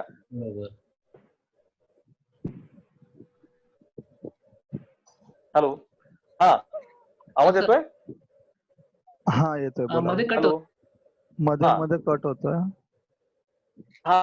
तर काय होतंय बघा बरोबर जी जरा रेंज मध्ये. बोला बोला, येतोय आता. नाही येते असं. येतोय गावात. तर होतंय काय की हे बघा, आता जे पक्षी जन्मत आहेत आता, त्यांना जे आता समोर वनस्पती दिसत आहेत हेच त्यांना वाटतं की या इथले स्थानिक असावेत. आता काहींच्या मध्ये इन्स्टिंक्ट असतं, त्यांना कळू शकतं पण एखाद्या पिल्लू आता जन्मलंय त्याला त्या टंटनी काय कॉस्मॉस काय हे सगळं सारखं वाटणार. तर प्रश्न असा आहे की हे आपल्या मानवाला कळतंय की हे आपलं स्थानिक नाही आणि एकंदरीत त्या वनस्पतीचा बीज प्रसार खरं तर रेड वेंटेड बुलबुल असेल किंवा इतर पक्ष्यांच्या मार्फत होणं अपेक्षित आहे. पण आज त्या स्थानिक वनस्पतींकडे हे पक्षी जात नाहीयेत. त्यामुळे त्या स्थानिक वनस्पतींचा देखील सर्वांचा प्रश्न निर्माण झालेला आहे. तर अशा अनेक क्लिष्ट प्रश्न, कॉम्प्लेक्स प्रश्न हे निर्माण झालेले आहेत. तर आपल्याला हे खूप सायंटिफिक टेम्परमेंटमध्ये विचार विनिमय करून हा प्रश्न हाताळायचा आहे. इथं मी म्हणत नाहीये की सगळं एका दमामध्ये क्रेन लावा आणि सगळं हद्दपार करा, असं नाहीये. त्याला फेज वाईज म्हणजे टप्प्याटप्प्यात आपल्याला ती तण काढायची. मग तोपर्यंत एका टप्प्यातलं आपण फेज रिमूव्ह केलं तण, तर त्या ठिकाणी स्थानिक देशी वनस्पती मोठ्या प्रमाणात लावल्या जातील किंवा त्या आपोआप उगवतील देखील तिथल्या निसर्गाच्या पुनरुज्जीवनामुळे. तर तिथं मग हळूहळू हे वाईल्ड लाईफ अडॅप्ट होऊ शकेल. आजकाल या सिमेंट जंगलमुळे पण कसं पक्ष्यांना म्हणजे जंगल मिळत नाहीये आणि त्याच्यामुळे त्यांना घरटी बांधायला किंवा इतर गोष्टींना पण बरेचसे प्रॉब्लेम्स येतात. तर मे बी जिथं थोडं जंगल आहे तिथं ते थोडे सेफ राहतात. तर त्यांच्या संदर्भात थोडासा असं विचार म्हणून मनात आला म्हणून विचारलं. नाही, नक्कीच नक्कीच चांगलं आहे. आणि जंगल काय, जंगल म्हणजे काय, ही परदेशी आगंतुक तणाची जंगल नको आहेत आपल्याला. स्थानिक देशी वनस्पती असतील आणि त्याची जंगलं असतील तर ते अभिमानाने आपण सांगू, नाही का? पुढचा प्रश्न कुणाचा आहे का? नमस्कार सचिन सर. अच्छा ठीक आहे, बोला बोला. हा नमस्कार, कोण बोलतोय? डॉक्टर मी प्रणय जुवाटकर बोलतोय मुंबईवरून. हा नमस्कार नमस्कार. हा सर, मला एक विचारायचं होतं, हे जे नॉन नेटिव्ह झाड आहेत जे आपण प्लांट करत आहे, तर त्यांचं इतकं अतिशय म्हणजे जास्त प्रमाणात वाढ होण्याचं कारण काय? म्हणजे जे आपले आवाज हॅलो नाही आता हॅलो आवाज येतोय? बदलची कोणतरी मागं बडबडत आहे का? हा एक मिनिट. हॅलो, आवाज येतोय आता? हा येतो बोला. हा, माझा प्रश्न हा आहे की हे जे नॉन नेटिव्ह जी झाडं आहेत त्यांचा अतिशय जास्त प्रमाणात वाढ होण्याचं कारण काय? म्हणजे जे नेटिव्ह झाडांना जे हवामान लागतं ते आपल्या इंडियाच्या प्रमाणेच आहे, बरोबर? मग हे जे नॉन नेटिव्ह झाड आहेत त्यांचा अतिशय जो वाढ होतोय त्याचं कारण काय? म्हणजे त्यांना असं काय खत मिळतंय आपल्या ह्याच्यामधून की त्याच्यामुळे हे वाढ? प्रश्न आहे. हा आता ज्या प्रदेशातनं वनस्पती आलेल्या आहेत आपल्याकडे, या सगळ्याच उपद्रवी झाल्यात का? तर नाही. हा आता आपल्या बरेच खायच्या वनस्पती देखील किंवा पिकं देखील आहेत ती आपल्याकडे प्रदेशातनं आली आपल्याकडे, पण ती फोफावली नाहीत, स्थिरवली नाहीत. ती आपल्याकडे कल्टिवेशन मध्ये आली, पण जसं टंटनी, कॉस्मॉस या इन्व्हेसिव्ह झाल्या आणि उपद्रवी झाल्या तशा काही परदेशी वनस्पती झाल्या नाहीत, बरोबर? आता तुमचा प्रश्न जो आहे की ह्या एवढ्या सर्व्हायव्हलचा प्रश्न किंवा वाढण्याचं कारण नक्की काय, तर त्यांची ती बायोलॉजिकल वॉरफेअर. कारण का या वनस्पतीमध्ये अशी काही रसायनं असतात, त्याला ॲलोपॅथी असं म्हटलं जातं की त्यांच्या मुळांमार्फत किंवा त्यांच्या पानांमार्फत काही व्हॉलटाईल्स, मुळांमार्फत काही केमिकल्स जमिनीमध्ये सोडली जातात आणि त्यांचं केमिकल टेरिटोरियल मार्किंग या वनस्पती करतात. म्हणजे उंदीरमारी, म्हणजे ज्याला हेरिसिडी आपण म्हणतो, त्या वनस्पती आजूबाजूला फारशा आपल्या स्थानिक वनस्पती येत नाहीत बघा. लँटनचं पण तसंच आहे. कारण असं आहे की त्याच्या मुळातनं त्याचा जो रायझोस्फिअर असतो त्याच्यामध्ये ते केमिकल वॉरफेअर करतात, काही रसायनं सोडतात जेणेकरून इतर वनस्पती तिथे वाढू शकत नाहीत. त्यांची ती स्वतःची एक टेरिटोरियल मार्किंग असते. आणि एवढंच नाही तर तुम्ही आज इन्व्हेसिव्ह स्पीसीज बघितल्या, त्यांचा सर्व्हायव्हल जर बघितला तर त्यांचं महत्वाचं म्हणजे त्यांचं प्रोडक्शन. सीड सेट जो असतो तो मोठ्या प्रमाणात होतं, फुलांचं प्रमाण जास्त असतं, फळांचं प्रमाण जास्त असतं, बियांचं प्रमाण जास्त असतं आणि त्याचा डिस्पर्सल मेकॅनिझम पण फार महत्वाचा आहे. म्हणजे आता टणटणी आहे, चवीला गोड आहे, त्याच्यामध्ये गर असतो, त्यामुळे तो पक्ष्यांना अट्रॅक्ट करतो. एखादं गोड फळ असेल तर ते इतर ह्याच्यापेक्षा जर वेगळी अनवट चव असेल तर किंवा ते त्याची चव ते मॉडिफाय करू शकतात. तर हे पक्ष्यांना कधी आवडायला लागलं तर they will switch over to that particular plant. तर या सगळ्या क्लुप्त्या ज्या आहेत किंवा ह्या सगळी विचारसरणी आहे ती वनस्पती विश्वामध्ये मोठ्या प्रमाणात असते आणि त्या अडॅप्ट स्वतःला करत जातात. कळलं? हा सर, बरोबर. आणि सर दुसरा एक प्रश्न होता की जशी पुणे महानगरपालिका आहे, मुंबई महानगरपालिका आहे, ते नेटिव्ह झाडांना म्हणजे आता बघितलं तर गुलमोहर असेल किंवा रेन ट्री सामान्य सामान असेल, तर ते अतिशय रोड साईड वरती लावले गेलेले आहेत. तर मग जर तुम्ही जे बीएमसी वाली लोक जे झाडं लावतात, जर त्यांना जर ही लिस्ट दिली गेली आपली जी नेटिव्ह प्लांटची आहे, तर मग काही प्रमाणात हे आपण कंट्रोल करू शकतो. जर ती लावलीच गेली नाही तर ती वाढणार देखील नाही ना. बरोबर बरोबर. नाही, या बाबतीत आता पब्लिक बॉडी देखील आता सजग आणि साक्षर झालेले आहेत. म्हणजे वृक्ष प्राधिकरण असेल, जैविक विविधता व्यवस्थापन समिती असतील, याच्या मार्फत याबाबतची जनजागृती आता पब्लिक बॉडीमध्ये होताना दिसत आहेत. शिवाय ते अधिकारी देखील आता they are having dialogue with the local expert किंवा वेगळ्या विद्यालय असतील, संशोधन संस्था असतील, यांना ते त्यांच्या बॉडीवर घेतात आणि माध्यमातून देखील हे आता चालू आहे. आणि आता त्या पद्धतीच्या याद्या या तयार झालेल्या आहेत आणि त्या याद्यांच्या मार्फत त्या पद्धतीची प्लांटेशन या येणाऱ्या काळामध्ये ते करतायत आणि नक्कीच करतील. आणि जिथं नाही करत आहेत तिथं आपण त्यांना परत समजवण्याचं काम करू आणि त्याचं इफेक्टिव्ह इम्प्लिमेंटेशन कसं होईल याचा देखील पाठपुरवठा हा मॅबी आपली जी मुवमेंट अगेन्स्ट बायोलॉजिकल इन्व्हेजन आहे त्याच्या मार्फत आपण करू. Okay okay. हॅलो. हा बोला मॅडम. हा, माझं नाव अपर्णा मोरे, चिंचवडवरून बोलतेय. सर, पण काही जी प्लांट्स आहेत जसे आता लँटेना कॅमेरा झाला किंवा सुबाबूळ झालं, यांचे मेडिसिनल युजेस पण आहेत. मग म्हणजे जर ते आयुर्वेदामध्ये वगैरे, आता त्याचं मला इतकं नॉलेज नाही, पण मेडिसिनल युजेस आहेत ह्या प्लांट्सचे, तर मग त्याचं कसं? आता कसं आहे माहिती का, जगातली कुठलीच वनस्पती नाही अशी नाहीये की ज्याला औषधी गुणधर्म नाहीये. असेल ना लँटेना कॅमेरा किंवा सुबाबूळ औषधी असेल देखील, पण मग आपल्या स्थानिक देशी वनस्पती औषधी नाहीयेत का? तर त्या देखील आहेत.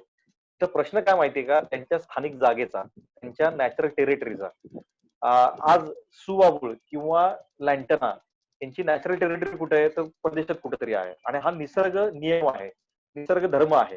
पण जेव्हा मानव जेव्हा धर्म सोडून, निसर्ग धर्म सोडून वागतो, तेव्हा मग प्रॉब्लेम होतो. तसंच वनस्पती देखील निसर्ग धर्म म्हणजे जो नेचर्स लॉ आहे त्या सोडून जेव्हा वागायला लागतात तेव्हा खऱ्या अर्थानं निसर्गामध्ये मोठ्या प्रमाणात ढवळाढवळ होते आणि तेव्हा मग अनेक बिकट प्रश्न हे निर्माण होतात.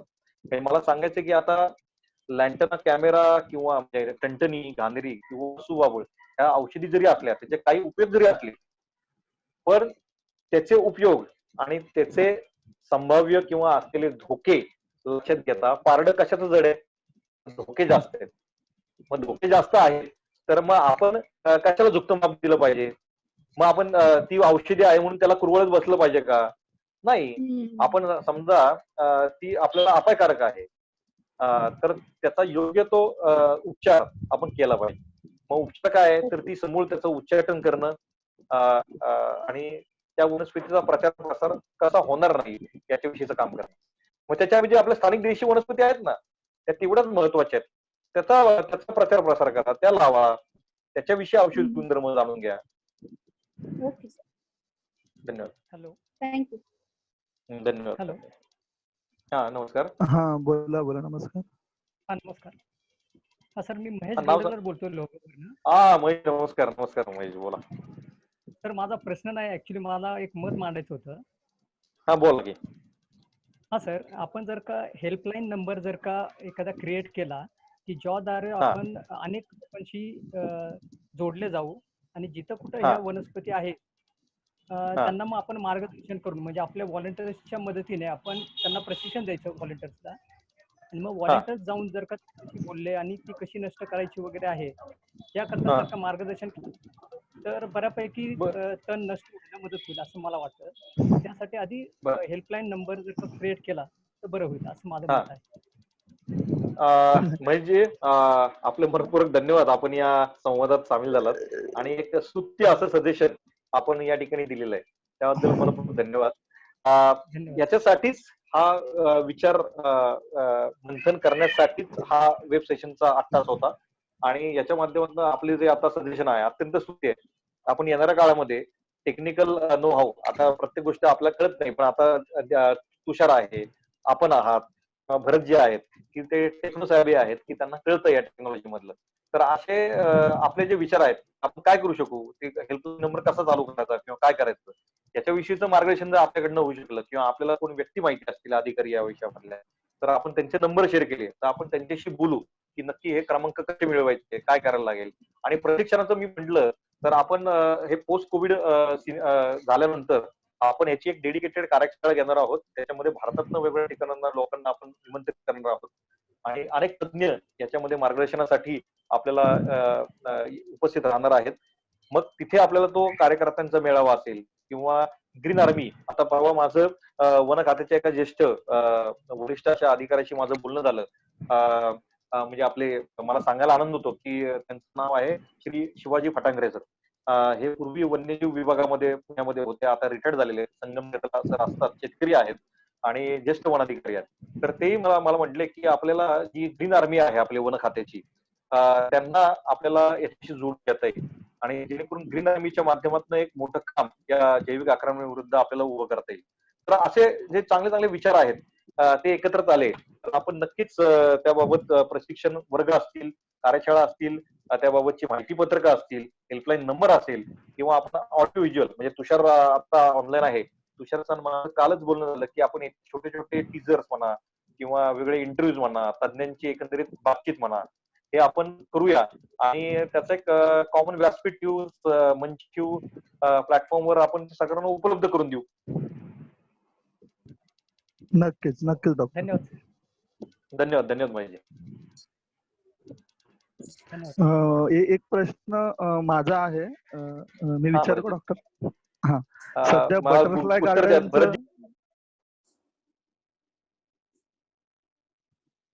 Hello hello. हा बोला डॉक्टर. हा बोला ना. हा, मी म्हणजे एक कॉमन प्रश्न आहे, सध्या मुंबई असेल किंवा बऱ्याच ठिकाणी बटरफ्लाय गार्डनचं फॅड मोठ्या प्रमाणात आपल्याला बघायला मिळतंय आणि शाळा स्तरावर असेल किंवा संस्था स्तरावर असेल लोकांना बटरफ्लाय गार्डन कराविषयी वाटतं, हा आनंदाचा विषय. पण या बटरफ्लाय गार्डनच्या माध्यमातून सुद्धा अनेक इन्व्हेसिव्ह प्लांट्सची लागवड केली जाते आणि अनेक तज्ञ मंडळी त्याचा सल्लाही देतात की लॅन्टना लावा, स्टॅचिटार्फिटा लावा, कॉस्मॉस लावा. तर आपण त्यावर थोडासा प्रकाश टाकावा की अशी अनेक देशी नेक्टरिंग प्लांट सुद्धा आहेत की ज्याच्यावर फुलपाखरं आपल्याला बघायला मिळतात. तर बटरफ्लाय गार्डन त्या निमित्तानं इन्व्हेसिव्ह वीडचं आक्रमण आणि त्यामधले देशी वनस्पतींचा सहभाग याच्यावर जर आपण थोडक्यात बोललात तर फार बरं. फार फार महत्वाचा विषय भरत आपण या ठिकाणी उपस्थित केलेला आहे. मला सांगायला आनंद होतो की हे बघा काय की गरज काय माहितीये का, मला तेच म्हणायचं की स्थानिक देशी वनस्पती याचा असेसमेंट पहिल्यांदा व्हायला पाहिजे. त्याचं पर्यावरणीय महत्व त्याचं काय आहे, त्याची इकॉलॉजिकल व्हॅल्यू त्या तिथल्या स्थानिक वनस्पतींची काय आहे, त्या स्थानिक वनस्पतींवर कुठल्या पद्धतीची फुलपाखरं, त्यांचे ऍडल्ट नेक्टरसाठी, परागकणांसाठी किंवा त्यांच्या आळ्या या त्यांच्या उपजीविकेसाठी वाढतात याचं सिस्टमॅटिक डॉक्युमेंटेशन आपल्याकडे आहे. तर तज्ञांच्या मार्फत हे पुस्तकांमध्ये आहे, तज्ञांच्या मार्फत देखील आपल्याला ते उपलब्ध करता येऊ शकतात. आता तुम्ही बटरफ्लाय गार्डनचा उल्लेख केला तर बटरफ्लाय गार्डन जर करायचं असेल तर त्या बटरफ्लाय गार्डन मध्ये केवळ आणि केवळ स्थानिक देशी वनस्पती तिथल्या स्थानिक, मी देशी पण म्हणणार नाही, स्थानिक वनस्पती जर लावल्या त्या आणि त्या तितक्याच पद्धतीचं मकरंद आणि परागकण देतात, तिथल्या स्थानिक बटरफ्लाय जे आहेत त्याचं ते अन्न असू शकतं. तर त्याच जर आपण प्रमोट केल्या आणि याबाबतची आपल्याला जर ते महानगरपालिकेच्या माध्यमातून जर ते बटरफ्लाय गार्डन होत असेल तर त्याची एक बायोडायव्हर्सिटी मॅनेजमेंट कमिटी असते आपली, बीएमसी असते, ओके, किंवा एन्व्हायरमेंटल समिती आहेत वेगवेगळ्या, तर त्यांच्या आपणही वेगवेगळ्या समित्यांवर आहात. तर त्या समितीने ठराव करायचे की बाबा इथं आम्हाला बटरफ्लाय गार्डन करायचं, याच्या पुढे जर गार्डन करायचं असेल तर याच वनस्पती, आता समजा मुंबईमध्ये डोंबिवलीमध्ये तुम्हाला करायचंय तर डोंबिवलीमधल्या स्थानिक कुठल्या आहेत तर त्याच वनस्पती या बटरफ्लाय गार्डन मध्ये आल्या पाहिजे. हा, एखाद दुसरी वनस्पती जी आहे परदेशी असेल आणि ती चांगल्या पद्धतीत बटरफ्लायला अट्रॅक्ट करत असेल तर ती लावायला हरकत नाही, पण ती इन्व्हेसिव्ह नाहीये ना याची खात्री, याची शहानिशा करणं गरजेचं आहे. म्हणजे आता लँटर्न सारखी ती इन्व्हेसिव्ह होऊ शकते, कारण स्टॅचिटार्फिटा नावाची वनस्पती आहे ती इन्व्हेसिव्ह नाही, ती तुम्ही कल्टिवेट करू शकता. तर हे जे आहे ह्याच्या मागचं शास्त्र जर आपण समजून घेतलं तर त्या पद्धतीची रेकमेंडेशन, म्हणजे पूर्णतःच परदेशी वनस्पतींना इथं विरोध करायचा आहे असा अजिबात नाहीये. तसं चालणारा देखील नाहीये, कारण का अनेक जणांचे उद्योग हे त्याच्यावर अवलंबून आहेत, तर त्यांनाही आपल्याला बाधित करून चालणार नाहीये. कारण का त्यामुळे मग नर्सरी बिझनेस जो आहे, तर या स्थानिक देशी वनस्पती उपलब्ध कुठे होतील हा प्रश्न येईल. मग त्याच्यासाठी आपल्याला मोठ्या प्रमाणात स्थानिक देशी वनस्पतींच्या बियांचं संकलन करून त्याच्या नर्सरीज डेव्हलप करणं. शिवाय नर्सरी बिझनेसमध्ये जे आज मोठ्या प्रमाणात लोक आहेत त्यांनी स्थानिक देशी वनस्पतींच्या बिया गोळा करून त्या वनस्पती जास्तीत जास्त 70 ते 80% कशा ठेवता येतील. 20% एक्झॉटिक असतील ठीक आहे, पण 70 ते 80% स्थानिक वनस्पतीच असतील. तर याबाबतची ध्येय धोरणं, याबाबतची नियमावली जर आपण फ्रेम केली तर येणाऱ्या काळामध्ये या सगळ्या गोष्टी त्या मार्गी लागतील असं मला वाटतं. बरोबर. Thank you doctor. धन्यवाद. आणखी कोणाचे प्रश्न असतील मंडळी तर मी विनंती करतो आपण विचारू शकतो. डॉक्टर योगेश पोळ पुन्हा बोलतोय. हा बोला. हा योगेशजी.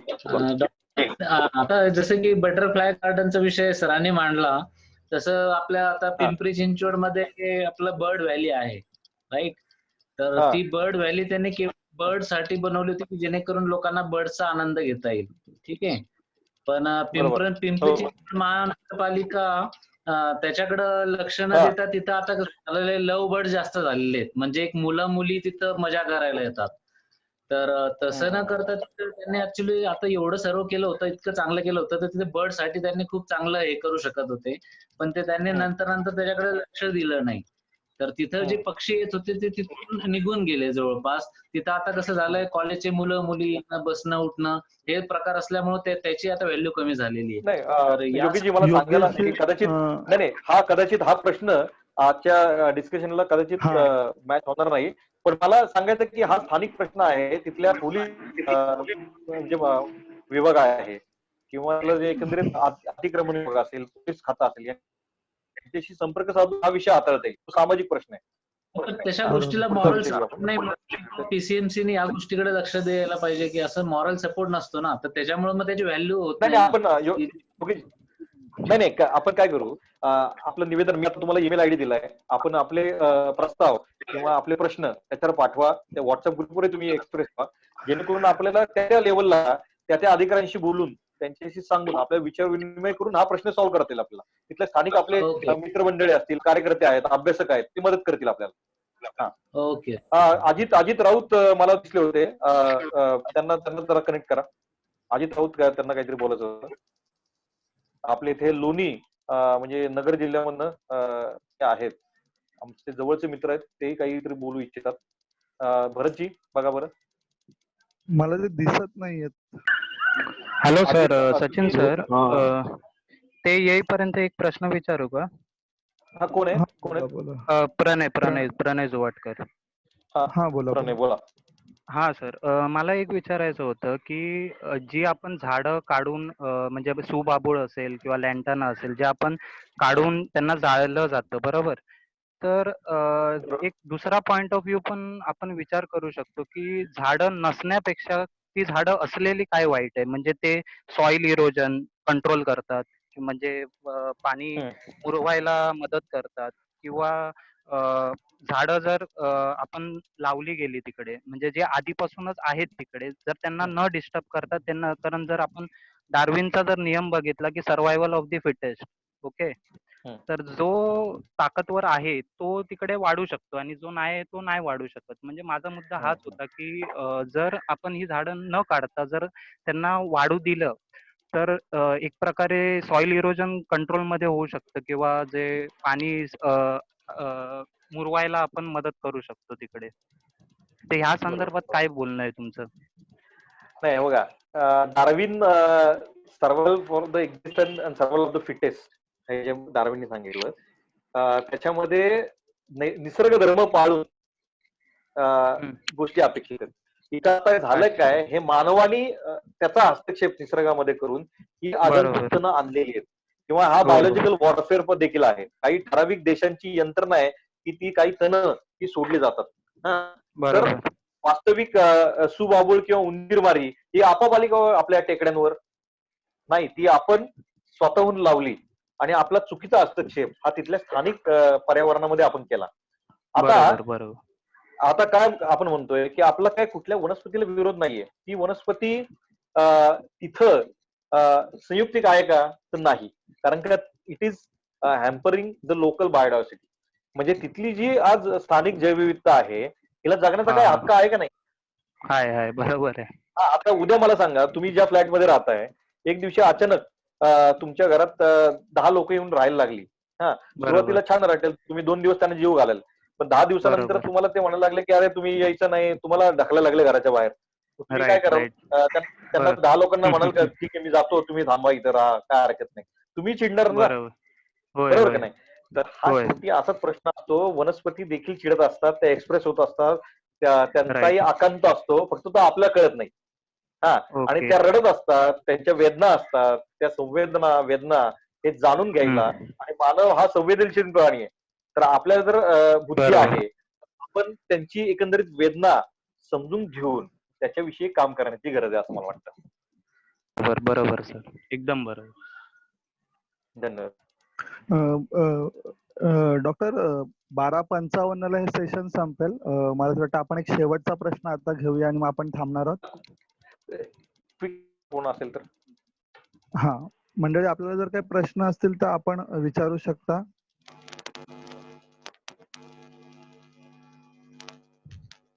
बरं जी, मी बोलू? बोला सर. मला कसं आलं, तीन असे वाईट अनुभव आले की कोल्हापुरात एकदा DFO त्यांना मी विचारलं की कमी मिनिटांमध्ये कुठलं झाड लावू माझ्या शेतावर, तर ते म्हणले ऑस्ट्रेलियन बाबळ लावा. ठीक आहे. दुसरा एक अनुभव आला की US वरून एक व्यक्ती आले होते, त्यांना त्यांच्या फार्म हाऊसवर फिशिंग स्टार्ट करायचं होतं. तर युनिव्हर्सिटीच्या झुलॉजी डिपार्टमेंटचे एकदम सिनियर प्रोफेसरने सांगितलं तिलापिया घेऊन या आणि ते फिशिंग करा, म्हणजे त्यात खूप तुम्हाला चांगलं यील्ड मिळेल. ठीक आहे. की तेव्हा कधी कुठल्याही एक्सपर्टला विचारलं की बटरफ्लाय गार्डनसाठी काय करू, तर ते तुम्ही म्हटलं तसं घाणेरी सजेस्ट करतात. तर हे असे एक्सपर्ट लोक जर असं बोलत असले तर लेमॅननी करायचं काय सांगा?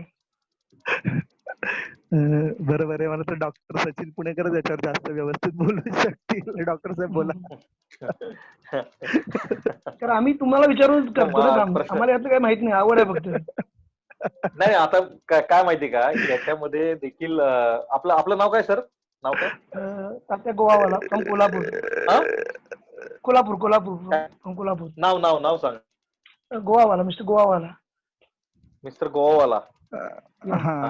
सचिन जी हे आमचे मित्र आहेत, MM गोवावाला, एक निसर्ग प्रेमी आहेत आणि कोल्हापूरची जी निसर्ग मित्र संस्था आहे त्याचे ऍक्टिव्ह मेंबर आहेत. डॉक्टर बाचुळकरांच्या नेहमी संपर्कात असतात, डॉक्टर यादव सरांच्या संपर्कात असतात. बरोबर. आता मला इथे मुद्दाम आपलं सांगायचं आहे की तुम्ही कुणाला विचारता हे देखील फार महत्वाचं आहे. म्हणून तर आता हा मॅबी सारखा एखादा जो प्लॅटफॉर्म असेल आणि याच्यावर अनेक वेगवेगळे तज्ञ अनेक वर्ष याच्यामध्ये कार्यरत काम केलेले आहेत, म्हणून आपलं एक पॅनल असणार आहे जे या विषयामधले तज्ञ आहेत. आपण या बाबतीची माहिती पत्रक हे करणार आहोत, त्याच्यावर कुठल्या वनस्पती लावाव्यात कुठल्या नाहीत ह्या सगळ्या गोष्टी येणाऱ्या काळात उपलब्ध करून दिल्या जातील. आपले स्थानिक पातळीवर देखील बाचुलकर सरांचं तुम्ही नाव घेतलं तर तुम्ही त्यांच्याशी संपर्क साधू शकतात. मला नक्कीच खात्री आहे की सर आपल्याला योग्य ते मार्गदर्शन त्या बाबतीत करतील. आणि मला ते म्हणायचं की मी म्हणून म्हणलो की मी इन फ्युचर मी सर तुमच्या टच मध्ये राहीन. Even garden club of Kolhapur जे आहे ना, ते त्यात पण खूप हे आहेत, पण असं न करत, मुद्दाम नाही करत कोण, पण lack of knowledge, correct knowledge मुळे असं मिसगाईड होते त्यांच्या. म्हणून मला गोवालाजी मला तेच सांगायचंय की right kind of environmental literacy, योग्य पद्धतीची पर्यावरणीय साक्षरता जोपर्यंत समाजातल्या विविध घटकांमध्ये येत नाही तोपर्यंत हा विषय हाताळता येणार नाही. तर आपलं कर्तव्यच ते आहे, आपण पाऊली टाकलेलं आहे की ती right kind of literacy has to be there in everybody. तर ते आणू आपण हळूहळू आपण आणि आपल्या मदतीनं कोल्हापूरमध्ये आपण त्या पद्धतीचं काम नक्कीच करू. मी काय करीन की माझ्या कॉन्टॅक्ट मध्ये जेवढे हे लोक आहेत, फ्रायडे फॉर फ्युचर म्हणून आहे, ते लोकांची त्यांच्याकडे पण कसं आहे की काम करायची खूप इच्छा आहे, करेक्ट नॉलेज किंवा गायडन्स नसल्यामुळं काहीतरी चुकतंय, तर मी त्यांना तुमच्याशी कॉन्टॅक्ट करून देईन सर. नक्कीच सर, नक्कीच. आपलं स्वागत आणि धन्यवाद, मनपूर्वक धन्यवाद. हा आता कोण नमस्कार आपण कन्क्लूड करतोय सर. पुन्हा एकदा मी आपले आभार मानणार नाही. एक मिनिट त्यातलं एखादं बघा वर कोण का वेळ नाही आपल्याकडे. ना आता आपल्याकडे वेळ ऑलमोस्ट संपत आलाय, कारण की मग तो क्वेश्चन अर्धवट राहील. त्याच्यापेक्षा आपल्याकडे जो आता आपण हा ग्रुपवर, तेच मी म्हणतोय की आपला व्हॉट्सअपचा जो ग्रुप आहे त्याचा जे बायोलॉजिकल इन्व्हेजन नाव आहे ते चेंज करून आता आपण माबी करतोय, आणि मग तो प्लॅटफॉर्म सगळ्यांसाठी ओपन राहील. डॉक्टर पुणेकर आहेत, बाकीची मान्यवर मंडळी त्या ठिकाणी आहेत, तेही त्या ठिकाणी मार्गदर्शन करतील. एक फक्त जाता जाता एक प्रश्न मला चॅट बॉक्स मध्ये दिसतोय, तो फक्त मी तुमच्या कानावर घालतो जेणेकरून त्याच्यावर काम करता येईल, की अशी काही वनस्पती, कीटक, पशु पक्ष्यांची यादी आहे का की जी जैविक आक्रमणामध्ये ज्यांचा सध्या हातभार आहे? तर अशी काही यादी आपल्याकडे तयार असेल तर तीही आपण ग्रुपवर टाकावी. जसं मी सुरुवातीला म्हटलं की आतापर्यंत देशावर अनेक आक्रमणं झाली, काही दृश्य स्वरूपातली होती, काही अदृश्य स्वरूपातली होती, आणि आजच्या ह्या एक वेगळ्या प्रकारच्या आक्रमणाची माहिती डॉक्टर पुणेकरांनी आपल्याला करून दिली. आपण अनेकांनी ती आक्रमण आपल्या डोळ्यासमोर आपण पाहत असतो, पण त्यातला एक सौंदर्य भाव आपण पाहतो आणि त्याच्या मागची सगळी पार्श्वभूमी मात्र आपल्या लक्षात येत नाही.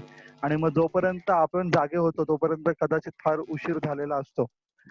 जसं तुम्ही पुण्यातल्या काही नद्यांचा, तलावांचा उल्लेख केला. आमच्या कल्याण ठाणे जिल्ह्यातली सगळ्यात मोठी उल्हास नदी ही सुद्धा सध्या पिस्टिया आणि इकॉर्नियाच्या जाळ्यामध्ये अडकलेली आहे. नाशिक मधल्या गोदावरीची एक कथा आपल्या सगळ्यांना माहिती आहे. अशा अनेक तलाव आहेत, गटारं आहेत. पिस्टिया अनेक नर्सरी इथली मंडळी विकताना दिसतात. तशा अनेक ठिकाणी आपल्याला हे अज्ञान दिसतं. याच्यावर आपल्याला या सगळ्यातनं मात करायचंय.